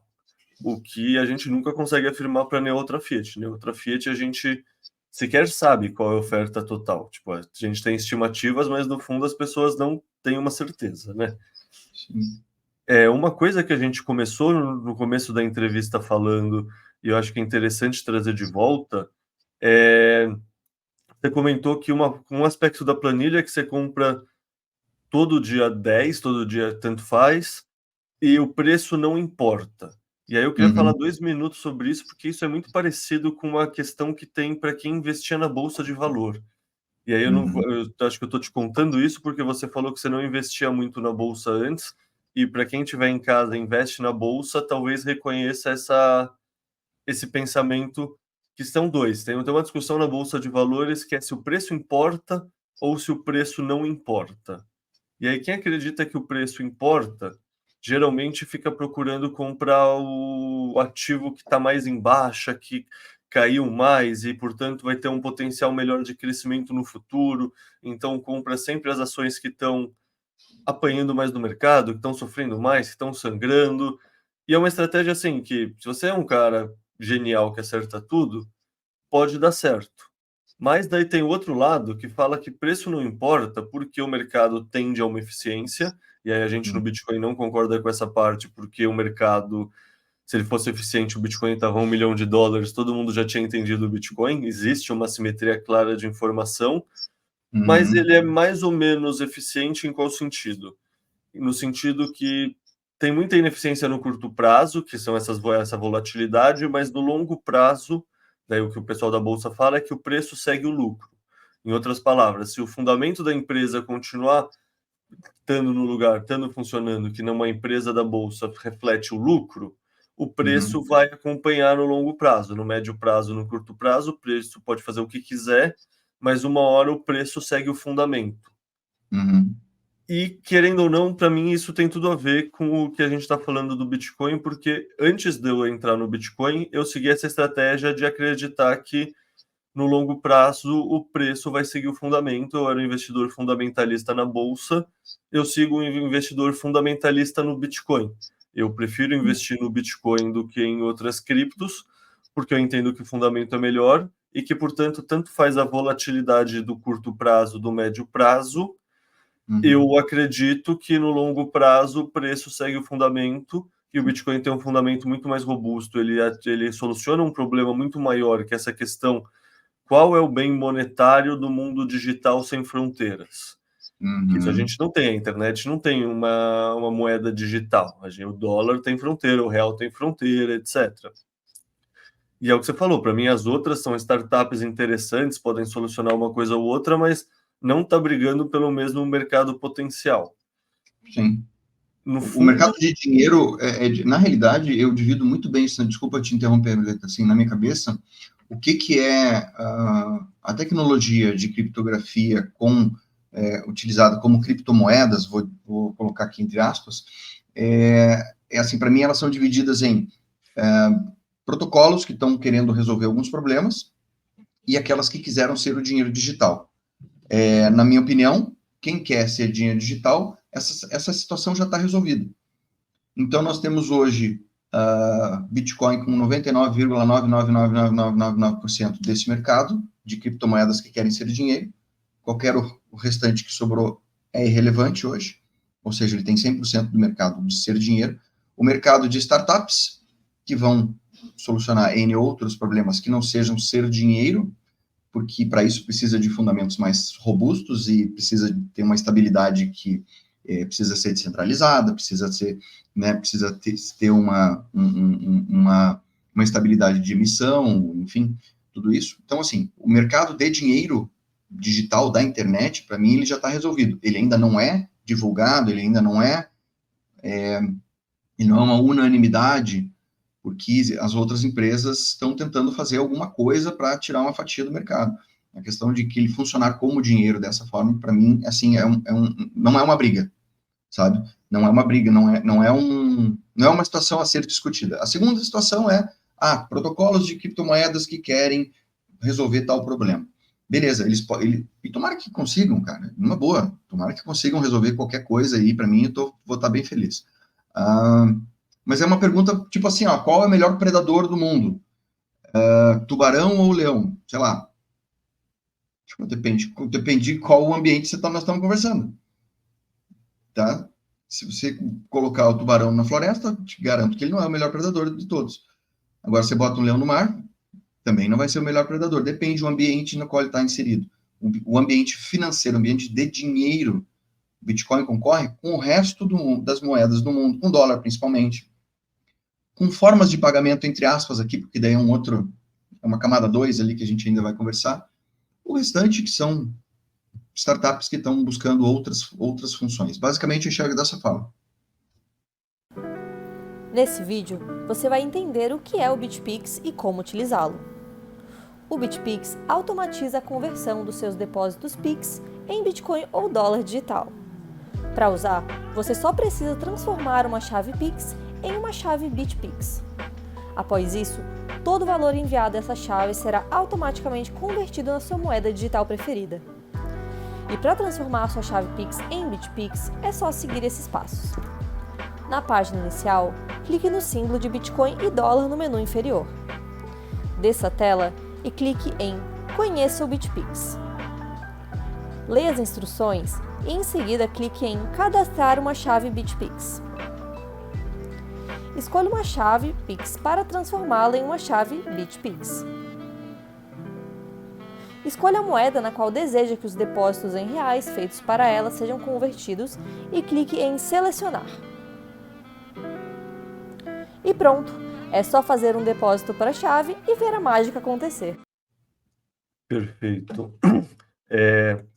Uma coisa que eu imagino que várias pessoas perguntam para você no começo sobre que vão começar a usar a planilha, vão começar a estudar o Bitcoin, e a diversificação? Como você responde a isso? Como fica a diversificação? Eu tenho uma resposta meio padrão, assim, que eu digo, que é basicamente assim, cara, diversifique de acordo com aquilo que você conhece, com aquilo que você confia, e principalmente quando você pensa em longo prazo, tá? Então, assim, eu quero fazer diversificação Bitcoin e ouro. Beleza, vai estudar os dois e ver o que você acha. Na minha opinião, coloque em Bitcoin aquilo que você tem a tua confiança de que você entende. Cara, eu entendo 1% de Bitcoin. Bota 1% lá dentro e vai e continua estudando. Me parece natural de que à medida que você vai entendendo as relações, Michael Saylor está aí para nos mostrar isso, à medida que você vai entendendo as relações do Bitcoin, o potencial que ele tem no futuro, o potencial financeiro e tudo mais, é natural que você vá alocando cada vez mais naquilo que você entende mais. Estou num ponto que, para mim, diversificação não faz muito sentido. Se eu tenho um dinheiro ruim, que é o real, e eu preciso optar aonde colocar ele, não faz, para mim, sentido eu colocar ele em algo que eu deixe ele num risco maior. Lembra que quando eu falo em risco, eu não estou falando em curto prazo. Porque amanhã o Bitcoin pode cair pela metade, pode cair 80%, isso não me importa. Né? Quando eu falo em risco, eu estou falando de longo prazo. Não faz sentido para mim eu deixar de comprar ou deixar de acumular algo que tem fundamentos tão bem embasados, tão fortes,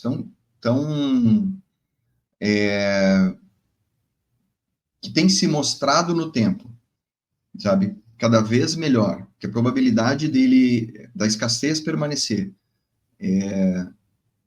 essa raridade de eu conseguir uma fração de Bitcoin, um Satoshi, ela é tão maior do que qualquer outra coisa que eu possa comprar, que eu prefiro. Então, assim, eu não gosto da ideia, ou não serve para mim a diversificação. Eu prefiro escolher ter satoshis. A diversificação, para mim, você espalha o teu dinheiro em várias coisas para ver se alguma delas vai dar certo ou tentar diminuir o teu erro ao longo do tempo. E aí eu vou fazer uma chamada aí para o pessoal que entende de mercado, entende disso. Qual a probabilidade de alguém ignorante como eu, que não entende de mercado, que não sabe fazer trade, acertar numa ação, seja ela qual for, que tenha batido o Bitcoin ao longo dos últimos 10 anos? Seja ela qual for. E lembrando que eu não entendo de nada. Eu teria que ir na dica de alguém. Eu escolhi estudar aquilo ali, e aquilo ali para mim faz sentido. Então não faz sentido para mim agora eu chegar, não, vou botar em CDI, vou comprar em Petrobras. Eu não tenho o menor motivo para fazer nada disso. Por melhores que sejam, que as pessoas acham que possam valorizar no futuro. Para mim não faz sentido. Então a minha dica, assim, a quem gosta de diversificação, faça do jeito que você está aí pensando, mas pega uma parte relevante do teu tempo e estuda sobre Bitcoin e veja se começa a fazer mais sentido para você. Me parece que naturalmente você vai começando a aumentar a proporção de Bitcoin com relação a outros ativos que você está pensando em diversificar. Resumão, para mim não faz muito sentido. Mas eu não estou impondo isso para ninguém, só estou dizendo que isso funciona para mim. Não, perfeito. Eu trouxe aqui um estudo que o Rafa Zaguri e o Alfazeta fez, que eu acho que ajuda a embasar um pouco a resposta de por que não vale a pena diversificar em altcoins. E, sei lá, tem o argumento de ações e outros investimentos que eu também tendo a não diversificar, que eu prefiro colocar os meus ovos num ninho só e cuidar desses ovos, ao invés de separar em vários, mas isso é uma questão de opinião. Mas esse estudo é interessantíssimo que o Alfazeta fez, que ele estudou mais de 8.000 altcoins diferentes, e aqui a gente vê o desempenho do Bitcoin em laranja, todas as outras altcoins estão plotadas aqui. Dessas 8.000 moedas, 41 foram melhores do que o Bitcoin, e quando elas foram melhores que o Bitcoin, em média, elas foram 1,4 vezes melhor do que o Bitcoin. Então, vamos falar que o Bitcoin rendeu 10 vezes, elas teriam rendido 14 vezes. É legal, mas é na mesma ordem de grandeza. 2.600 moedas performaram pior do que o Bitcoin, e todas as outras foram literalmente a zero. Ou seja, ou você acredita que você é a pessoa especial, tipo a última bolacha do pacote, que tem realmente uma visão ímpar das coisas, ou fica difícil lutar contra esses números. E, querendo ou não, para mim, a questão de diversificação entra muito nisso também, que é tipo, diversificar Bitcoin é o quê? É diversificar com real, é diversificar com dólar, né? Tipo, seria uma diversificação com outro sistema monetário que você julga que tem a mesma probabilidade de dar certo no longo prazo. Isso. Para mim, isso é que nem... E o Saylor fala isso muito bem. Isso é que nem nos anos 2000 você tá vendendo Apple para comprar BlackBerry, sabe? Você tá vendo que um que vai dominar o mercado, não o outro, só que você fica tirando desse um que tá performando para colocar no outro e deixar diversificado. Tipo, Aí você cai em narrativas, né? Por isso que quando você entende bem sobre o assunto, fica difícil alguém chegar para você, ele até dizer assim, ó, cara, aprenda os fundamentos da moeda XYZ aqui, você vê que ela tem um potencial animal. Quanto tempo você vai, sabe, parar para olhar isso aí, ou você já dizer, cara, por que eu vou perder tempo com relação a isso, se eu posso fazer no meu tempo um pouco mais de reais para poder ter mais Bitcoin? Então, qual é a probabilidade desse cara que te falou isso, ou dessa equipe, ou dessa galera empolgada, deles estarem certos? Você botou os números agora. Cara, a probabilidade, 14, eu acho, moedas, se o cara tiver acertado só as 14, ele ia ter ganho 1, alguma coisa a mais, quantos por cento a mais alguns por cento a mais de lucro, entre era 1,4 em vez de 1, então é 1,4 por quanto 40%. tempo? Mas quando você estica isso em alguns meses, esse 1,4 vira quanto? Eu não sei de cabeça. Mas olhando ali no gráfico, essas que subiram a mais do que o Bitcoin, se você olhar o gráfico, logo em seguida ela cai. Dá uma Sim, olhada. ela sempre retorna. Ela sempre retorna. Então, assim, qual a probabilidade de você acertar essas 14, vender no momento certo, e você não errar em nenhuma outra? Porque o cara que acertou essas 14, se ele pegou uma dessas que morreu e dividiu isso em 20 pedaços, o lucro dele foi a zero, não foi a zero. O lucro dele vai ser diluído. Então, assim, isso aqui tá muito claro, puta imagem do Alpha Zeta aqui, cara, de que mesmo o cara que acertou o branquinho da mosca ali, ele vai ter que ter saído na hora exata, que senão ele volta lá para baixo. Então, assim, tá muito, muito fácil de ver que o risco de você ter 1% a mais, 10% a mais do que o Bitcoin ao longo desse período todo, a probabilidade do resultado final dessa galera toda é muito abaixo do Bitcoin. Porque, lembra que teve o pico maior, mas logo em seguida cai. Então, assim, nenhuma delas permaneceu acima do Bitcoin por muito tempo, pelo que eu estou enxergando aqui. Outra coisa seria interessante ver isso com relação a outros ativos. Beleza, vamos comparar com a Apple, vamos comparar com a... Aí é um gráfico que eu sempre gosto, que você me mostrou, que é o Stock to FOMO, que é aquela coisa, falando, eventualmente você pode ter ações ou empresas que fizeram rendimentos muito maiores do que outras ações, porque elas se mostraram tecnologias mais interessantes. Cara, você tem base, ou teria base de saber que a Microsoft ia ser o que ela é hoje, ou teria base de que a Apple realmente ia ser o que ela é hoje, ou a Nvidia, ou a Tesla, seja lá quem for, beleza. Vai ter gente que olha para isso e diz, cara, isso aqui é que eu confio, eu sei que os caras vão fazer uma gestão maravilhosa ao longo dos próximos 10 anos e vai ser maravilhoso e bacana. O legal do Bitcoin é que quando a gente começa a dar aquela aprofundada, falou, cara, não tem ninguém mexendo nisso, o que está mexendo é o mercado. Quem está mexendo nessa oscilação de preço é o mercado. Qual a probabilidade do mercado virar os olhos para cá e ver que isso aqui é um ativo interessante? Eu acho maior do que o contrário, do que ele ser ignorado nos próximos 10 anos. Então, a liberdade do mercado agir aqui diretamente no Bitcoin, de oferta e demanda, me parece mais interessante porque não depende de terceiros. Depende de manipulação, de BlackRocks da vida? Talvez tenha. Mas a questão, assim, não depende, a gestão dele, gestão do funcionamento do Bitcoin, tende a ser cada vez mais interessante ao longo do tempo. Vide Michael Saylors da vida. Se a gente tiver mais 2, 3 desse, nem o Michael Dell, ou tiver mais 2, 3 caras como esse, me parece que a gente vai entrar ali numa massa crítica que pode chamar a atenção de mais pessoas querendo ter Bitcoin no seu portfólio. Me parece ser interessante ter um pedacinho disso. Esse é o raciocínio. Não poderia concordar mais. Aqui eu também trouxe um outro artigo, esse artigo eu acho interessante, eu conheço ele desde a época que eu investia em ações, e por isso eu fazia essa coisa de comprar todo mês, que é um estudo que chama Mesmo Deus não poderia ganhar do Dollar Cost Averaging. E aí ele simplesmente compara cenários, ele compara o cenário comprar todo mês $100, ou seja, Dollar Cost Averaging de $100 every month, e o Buy the Dip. E aí o Buy the Dip ele define como? A cada mês eu vou economizar esses $100 e no maior vale entre duas máximas históricas, eu vou aportar tudo que eu economizei até então.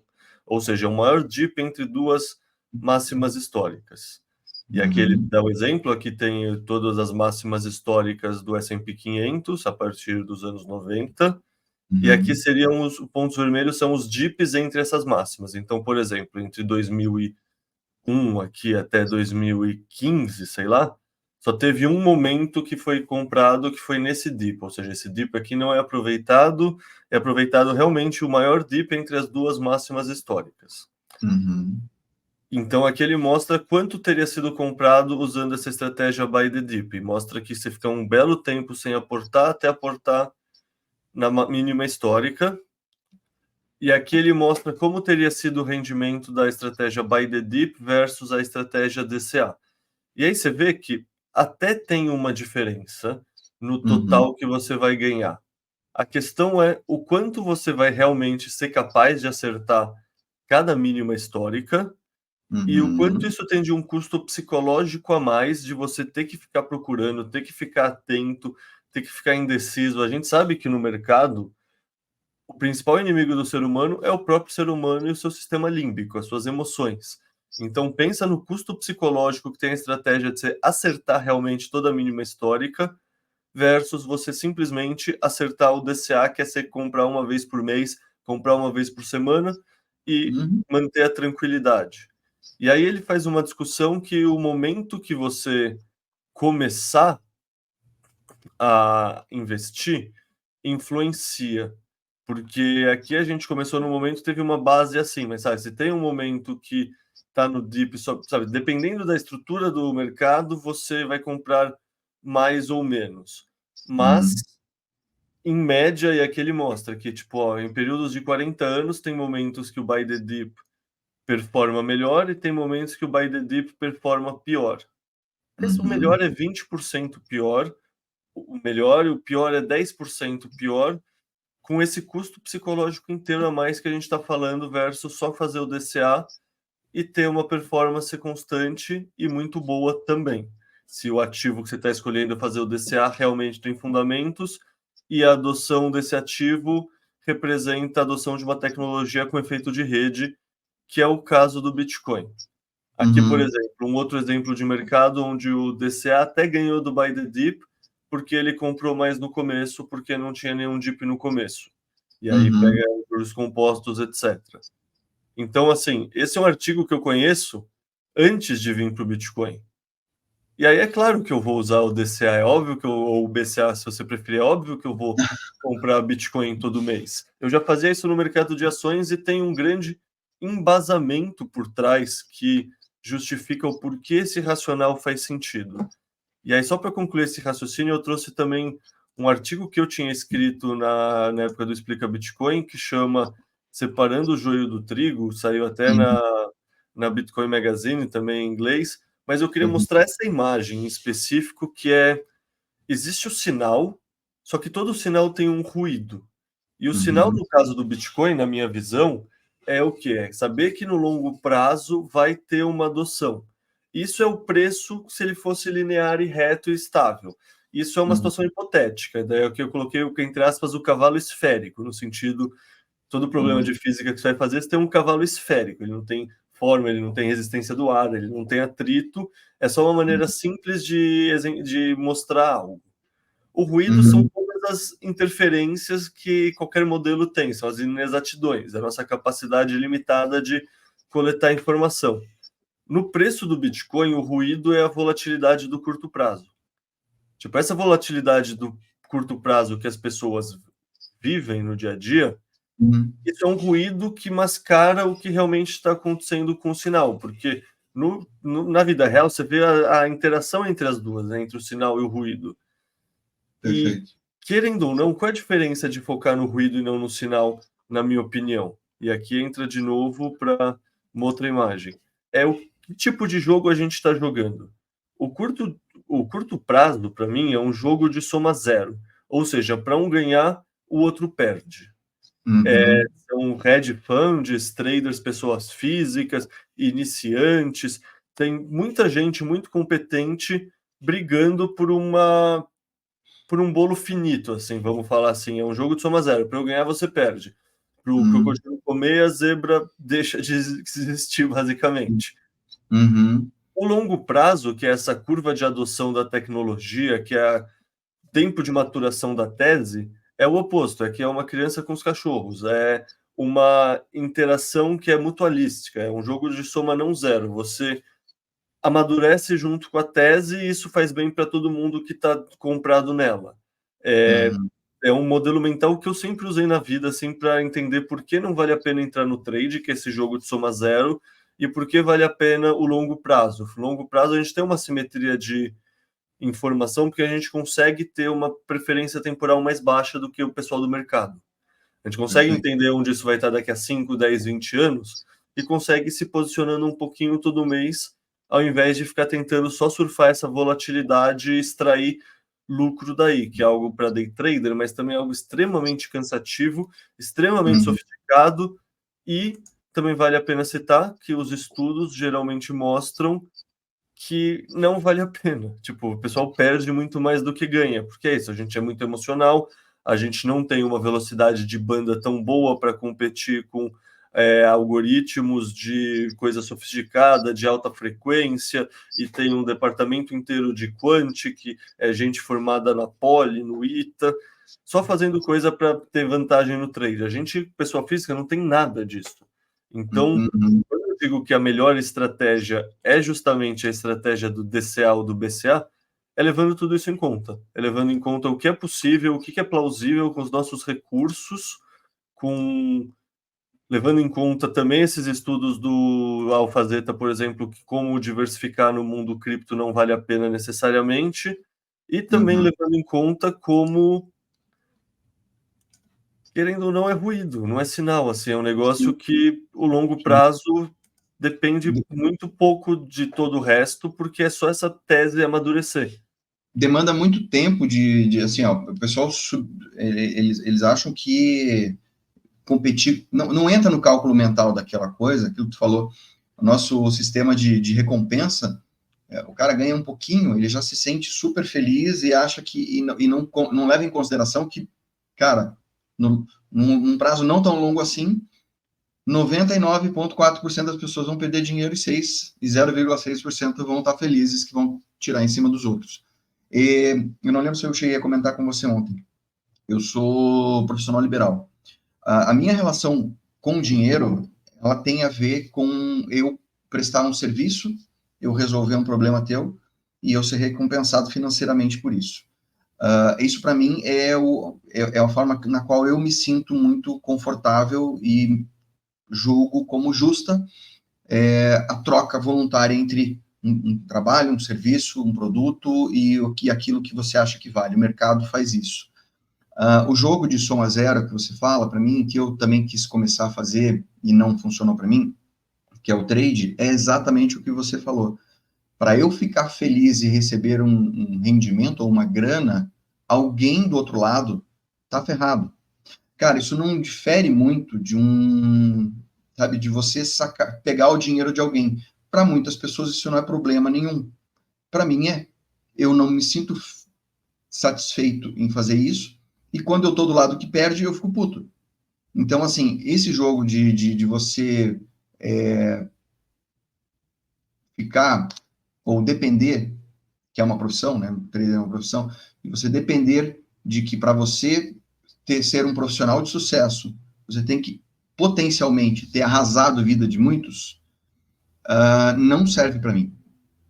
É um olhar um pouco agressivo com relação ao trade, mas é minha visão, e eu volto a falar, respeito quem é trade, quem está botando a cara para bater, sabe, e acha que quer correr esse risco, saiba que você vai estar do lado que provavelmente vai apanhar, mas, de qualquer forma, é uma relação financeira que não me interessa. Me interessa a relação minha com a sociedade na qual eu seja remunerado, e a minha escolha de pegar o meu dinheiro, o meu excesso, eu gerar valor de alguma forma, e esse valor eu quero transformar num ativo que eu quero guardar para o futuro, que eu tenho N motivos que a gente já está discutindo aqui, para guardar, e um dos principais é guardar com segurança, porque botar os ovos na mesma cesta só funciona se você tem essa cesta bem cuidada, tá? Não adianta você querer fazer uma diversificação ou querer juntar tudo num lugar só e o cara não ter sequer uma carteira segura, né? Então, tem esse porém também. Tinha mais um negócio que você mostrou nas duas últimas telas que eu queria falar. O estudo do Deus, nem Deus bate, o título é de propósito, um título provocativo, porque é como se você fosse um Deus onisciente e voltasse ao passado e fizesse as compras só nos fundos, sabe? Então, a provocação desse título é muito legal por causa disso. Tem muita curiosidade de alguém um dia chegar e fazer esse estudo com o Bitcoin ao longo dos anos e ver o que acontece, porque ele pode dar um resultado diferente. Mas a ideia é essa. Imagine que você é uma entidade onisciente e você olha para o passado e pega todos os fundos, eu vou só comprar no fundo entre os picos. Cara, ele empata, na pior das hipóteses, ele empata com o DCA. E é o que você falou, qual que é o custo de tempo, de conhecimento, de estresse, principalmente o custo emocional do cara achar que é isso, porque se você pegar a planilha Hold BTC 100 lá, cara, todas as vezes que eu comprei, eu estava achando que eu estava fazendo um mau negócio. Todas. Desde a primeira. A primeira estava R$35.000. Eu falei, puta, tá caro. Mas eu vou fazer essa desgraça, eu vou comprar. Tava muito caro.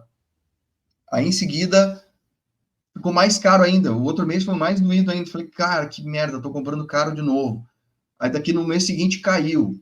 Daí, puta merda, caiu. Que beleza. Aí, naquele momento, não é que beleza. Você fica puto, porque os outros dois de cima estão vermelhos. Aí você fica, puta, comprei errados de cima. Então, uma das coisas que a gente comentou, só trazendo um pouquinho de volta com relação à criação de hábito, é a seguinte: por que eu escolhi um dia em especial para fazer isso todos os meses, independentemente do valor? Porque toda vez que você tiver uma data específica e você der espaço para começar a olhar gráfico, a olhar informação e ver jornal, e seja lá o que for, você vai chegar... Eu escolhi o dia 10, tá? Vamos lá que seja qualquer outro dia. Eu escolhi o dia 10. Cara, no dia 10, você olha dizendo, cara, amanhã vai cair mais. Então, eu não vou comprar hoje, vou comprar amanhã. E você não faz a compra. E amanhã ele não caiu mais. Aí você não fez aquela compra do dia 10 que você combinou, o teu hábito. Puta, não, então vou esperar dia 11. Aí eu vou ver dia 12. Puta, dia 12 caiu pra caramba. Então espera que eu vou comprar mais baixo ainda. Então eu vou esperar mais um dia.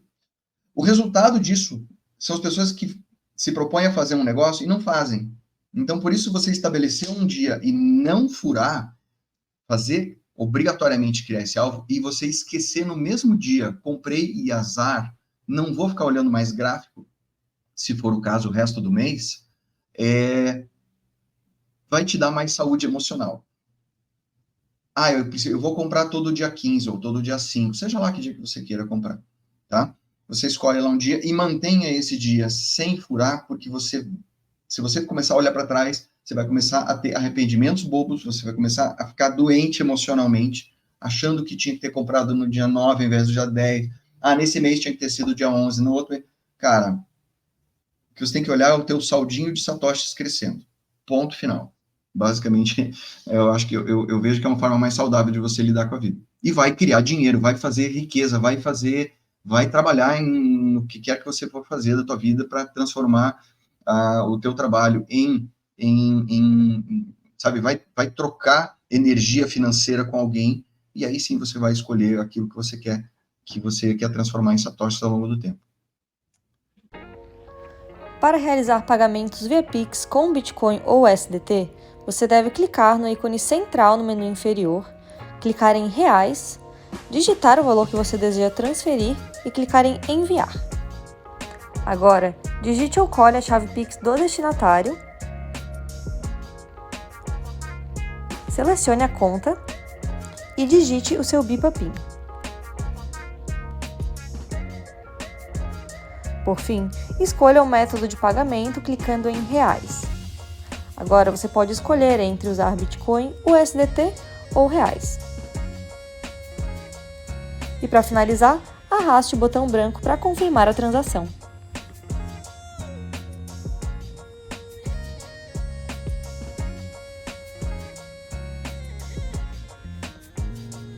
Perfeito. Geralmente eu termino os podcasts pedindo sugestão de leitura.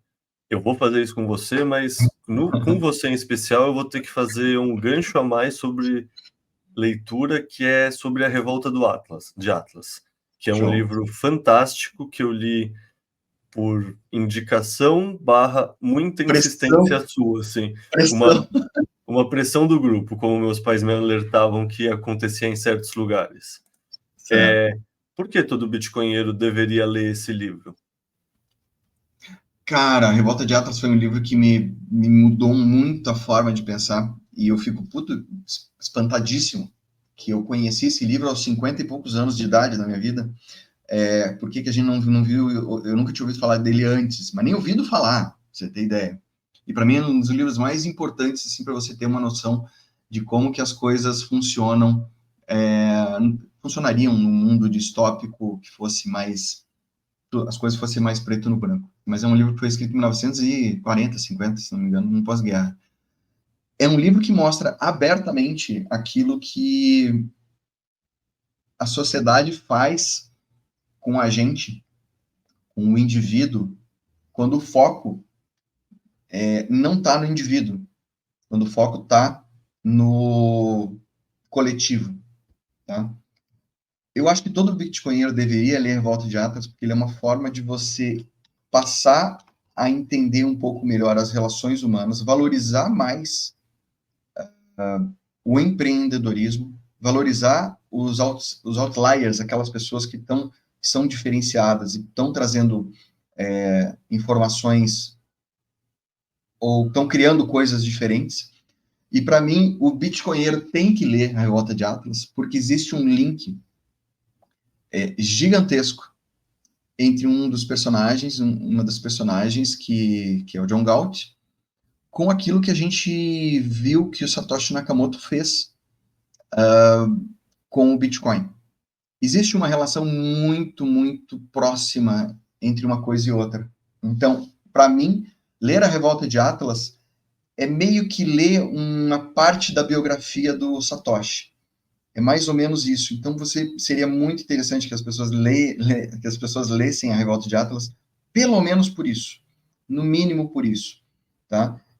E também ali explica e mostra por que Satoshi fez o que fez e sumiu. Tem N relações. A gente fez uma live inteira, eu, você e o Reicher, sobre isso. Foi bem divertido, sobre o livro A Revolta de Atlas. Tem N outras coisas. Tenho certeza que você vai ter outras visões com relação a isso. Mas para mim é assim, ele ajuda você a entender por que Satoshi fez o que fez, sabe? Por que Bitcoin nasceu. E um dos motivos, se você ainda não acha que é o suficiente, porque é um livro longo e vai demandar uma certa energia para você fazer isso, mas é uma energia que vale a pena, um dos suspeitos de ser Satoshi Nakamoto, que é o Ralph Finney, vivia com esse livro embaixo do braço, para cima e para baixo na faculdade. Então, assim, se um cara como esse valorizava o livro a ponto dele ler mais de uma vez, porque com certeza não era a primeira vez que ele estava lendo, você devia fazer a mesma coisa. Eu também ler para entender por que um cara desse estava com um livro desse embaixo do braço o tempo todo. Eu não sei tua opinião, Meta, mas tem várias coisas.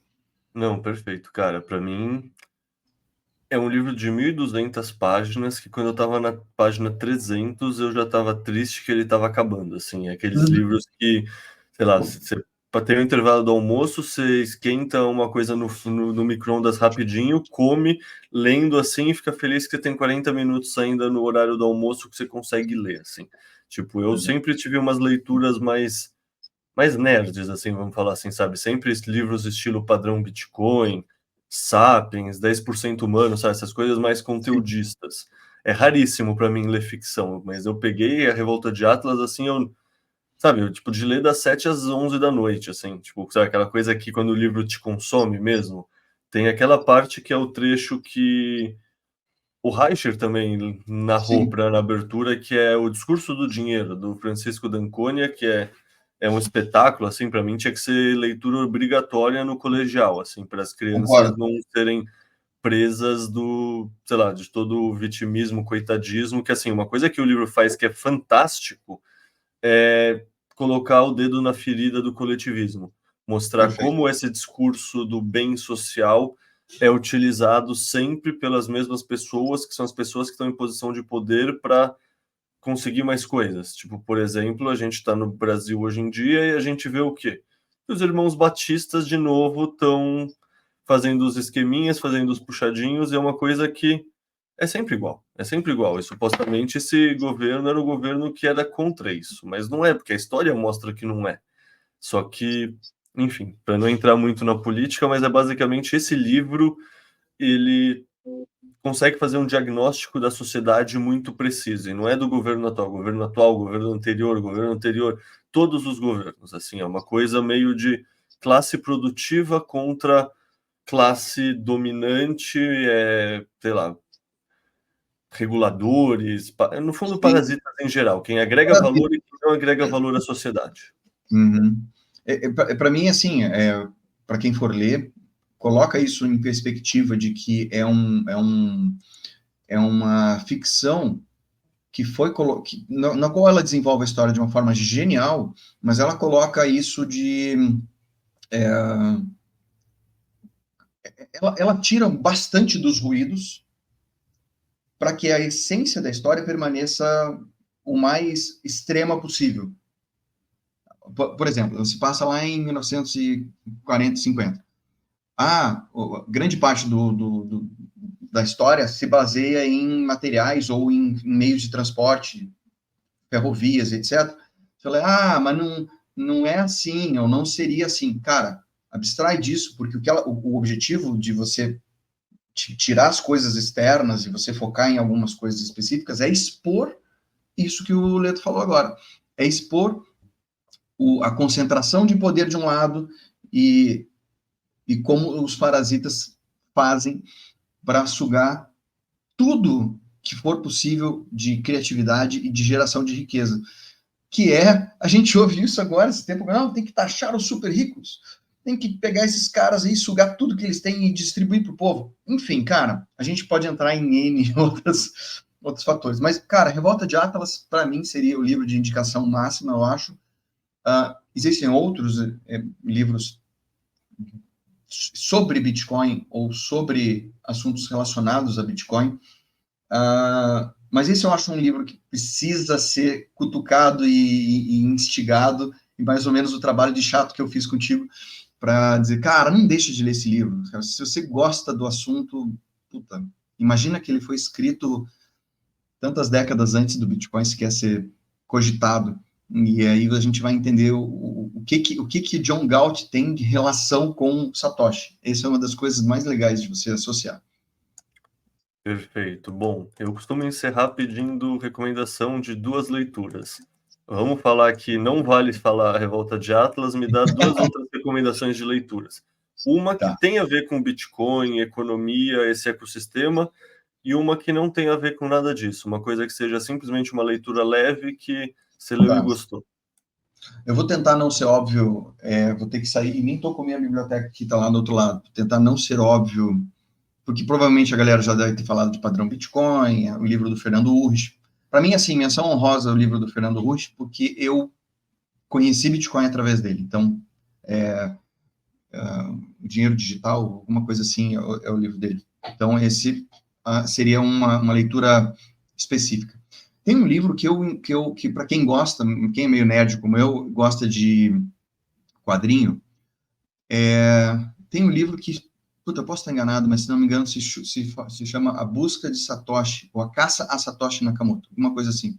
Não sei se você chegou a ver já esse livro, Leta. Ele é uma história em quadrinhos, feita lá na Espanha, mas tem uma edição brasileira. Depois eu pego para ti e mando. Tem a capa ali, como se fosse o Homem Vitruviano, assim, e acho que é do SESI ou do SESC. Tem uma impressão aqui no Brasil sobre isso. Ele é uma leitura diferente, é um quadrinho, foge do padrão tradicional. Ele faz uma biografia, entre aspas, ali, de agentes do FBI na época que eles estavam caçando Satoshi Nakamoto. Então, é um ponto de vista, é uma história ficcional, mas dentro dele é cheio de coisinhas, e como ele é, como é que eu vou dizer, como ele é aqui, achei, vou mandar para você, vou mandar no chat aqui, tá? Depois você pode colocar ali para a galera. Como ele é feito há muito tempo atrás, ele traz e coloca referências de muita gente que era relevante na época, que ao longo dos anos, alguns se mostraram scammers. Então, é muito engraçado. Sabe? Tem umas... Esse aqui. Creio que consegue em português, tá? Eu consegui aqui. Ele é do Sesti SESI São Paulo Editora tem no Brasil, tá bom? Mas é divertido, é uma ficção como se fosse uma historinha com Satoshi Nakamoto como a entidade, Satoshi Nakamoto como o centro da perseguição ali. Não relacionado.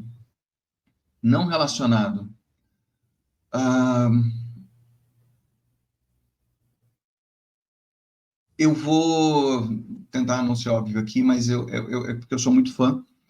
Para quem não leu, para quem assistiu o filme, para quem não leu, eu vou colocar de volta que para mim é um clássico, um dos maiores clássicos do mundo, que é O Senhor dos Anéis, que dentro dele tem ali uma história, uma epopeia, né, ali dentro.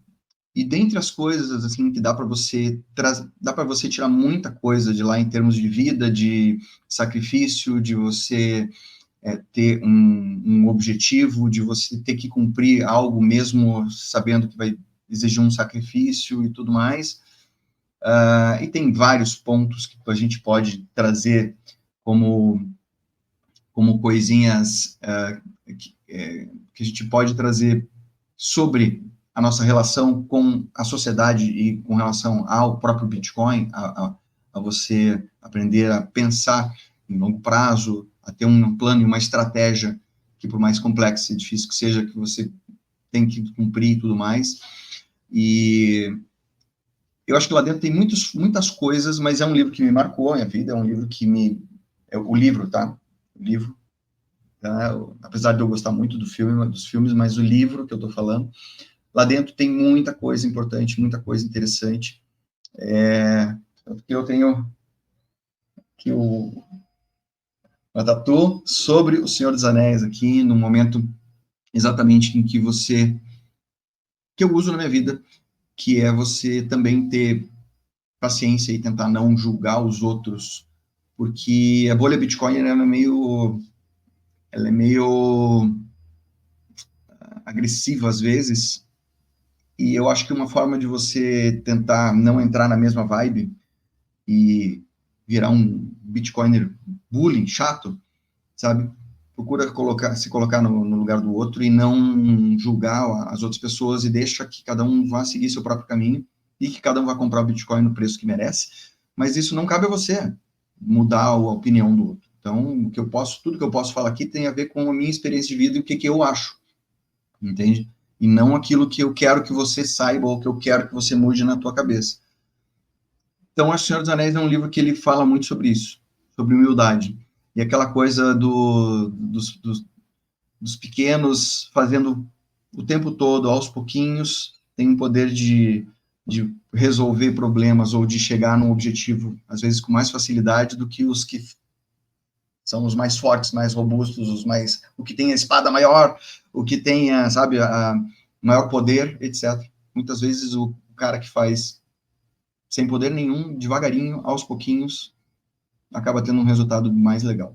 Então, é uma sugestão fora do esquema aí do Bitcoin. Pô, perfeito, Berto. Queria agradecer bastante o seu tempo, todo o trabalho que você faz também. Você falou que você está num sabático, mas, bom, eu lembro que o segundo podcast que eu participei foi contigo, amizade, tipo, te ver em eventos, tudo mais, todas as lives que a gente já fez. E muito obrigado pelo seu tempo para trocar ideia com a gente aqui no BIPAcast. Obrigado, cara. Eu que te agradeço de novo. Obrigado mais uma vez, cara, a estimular essa brasa aí. Já tô me organizando para voltar de alguma forma e esse tipo de convite me deixa super empolgado a fazer de novo. Obrigado, cara. Valeu. Aquele abraço, cara. Um abração, até mais.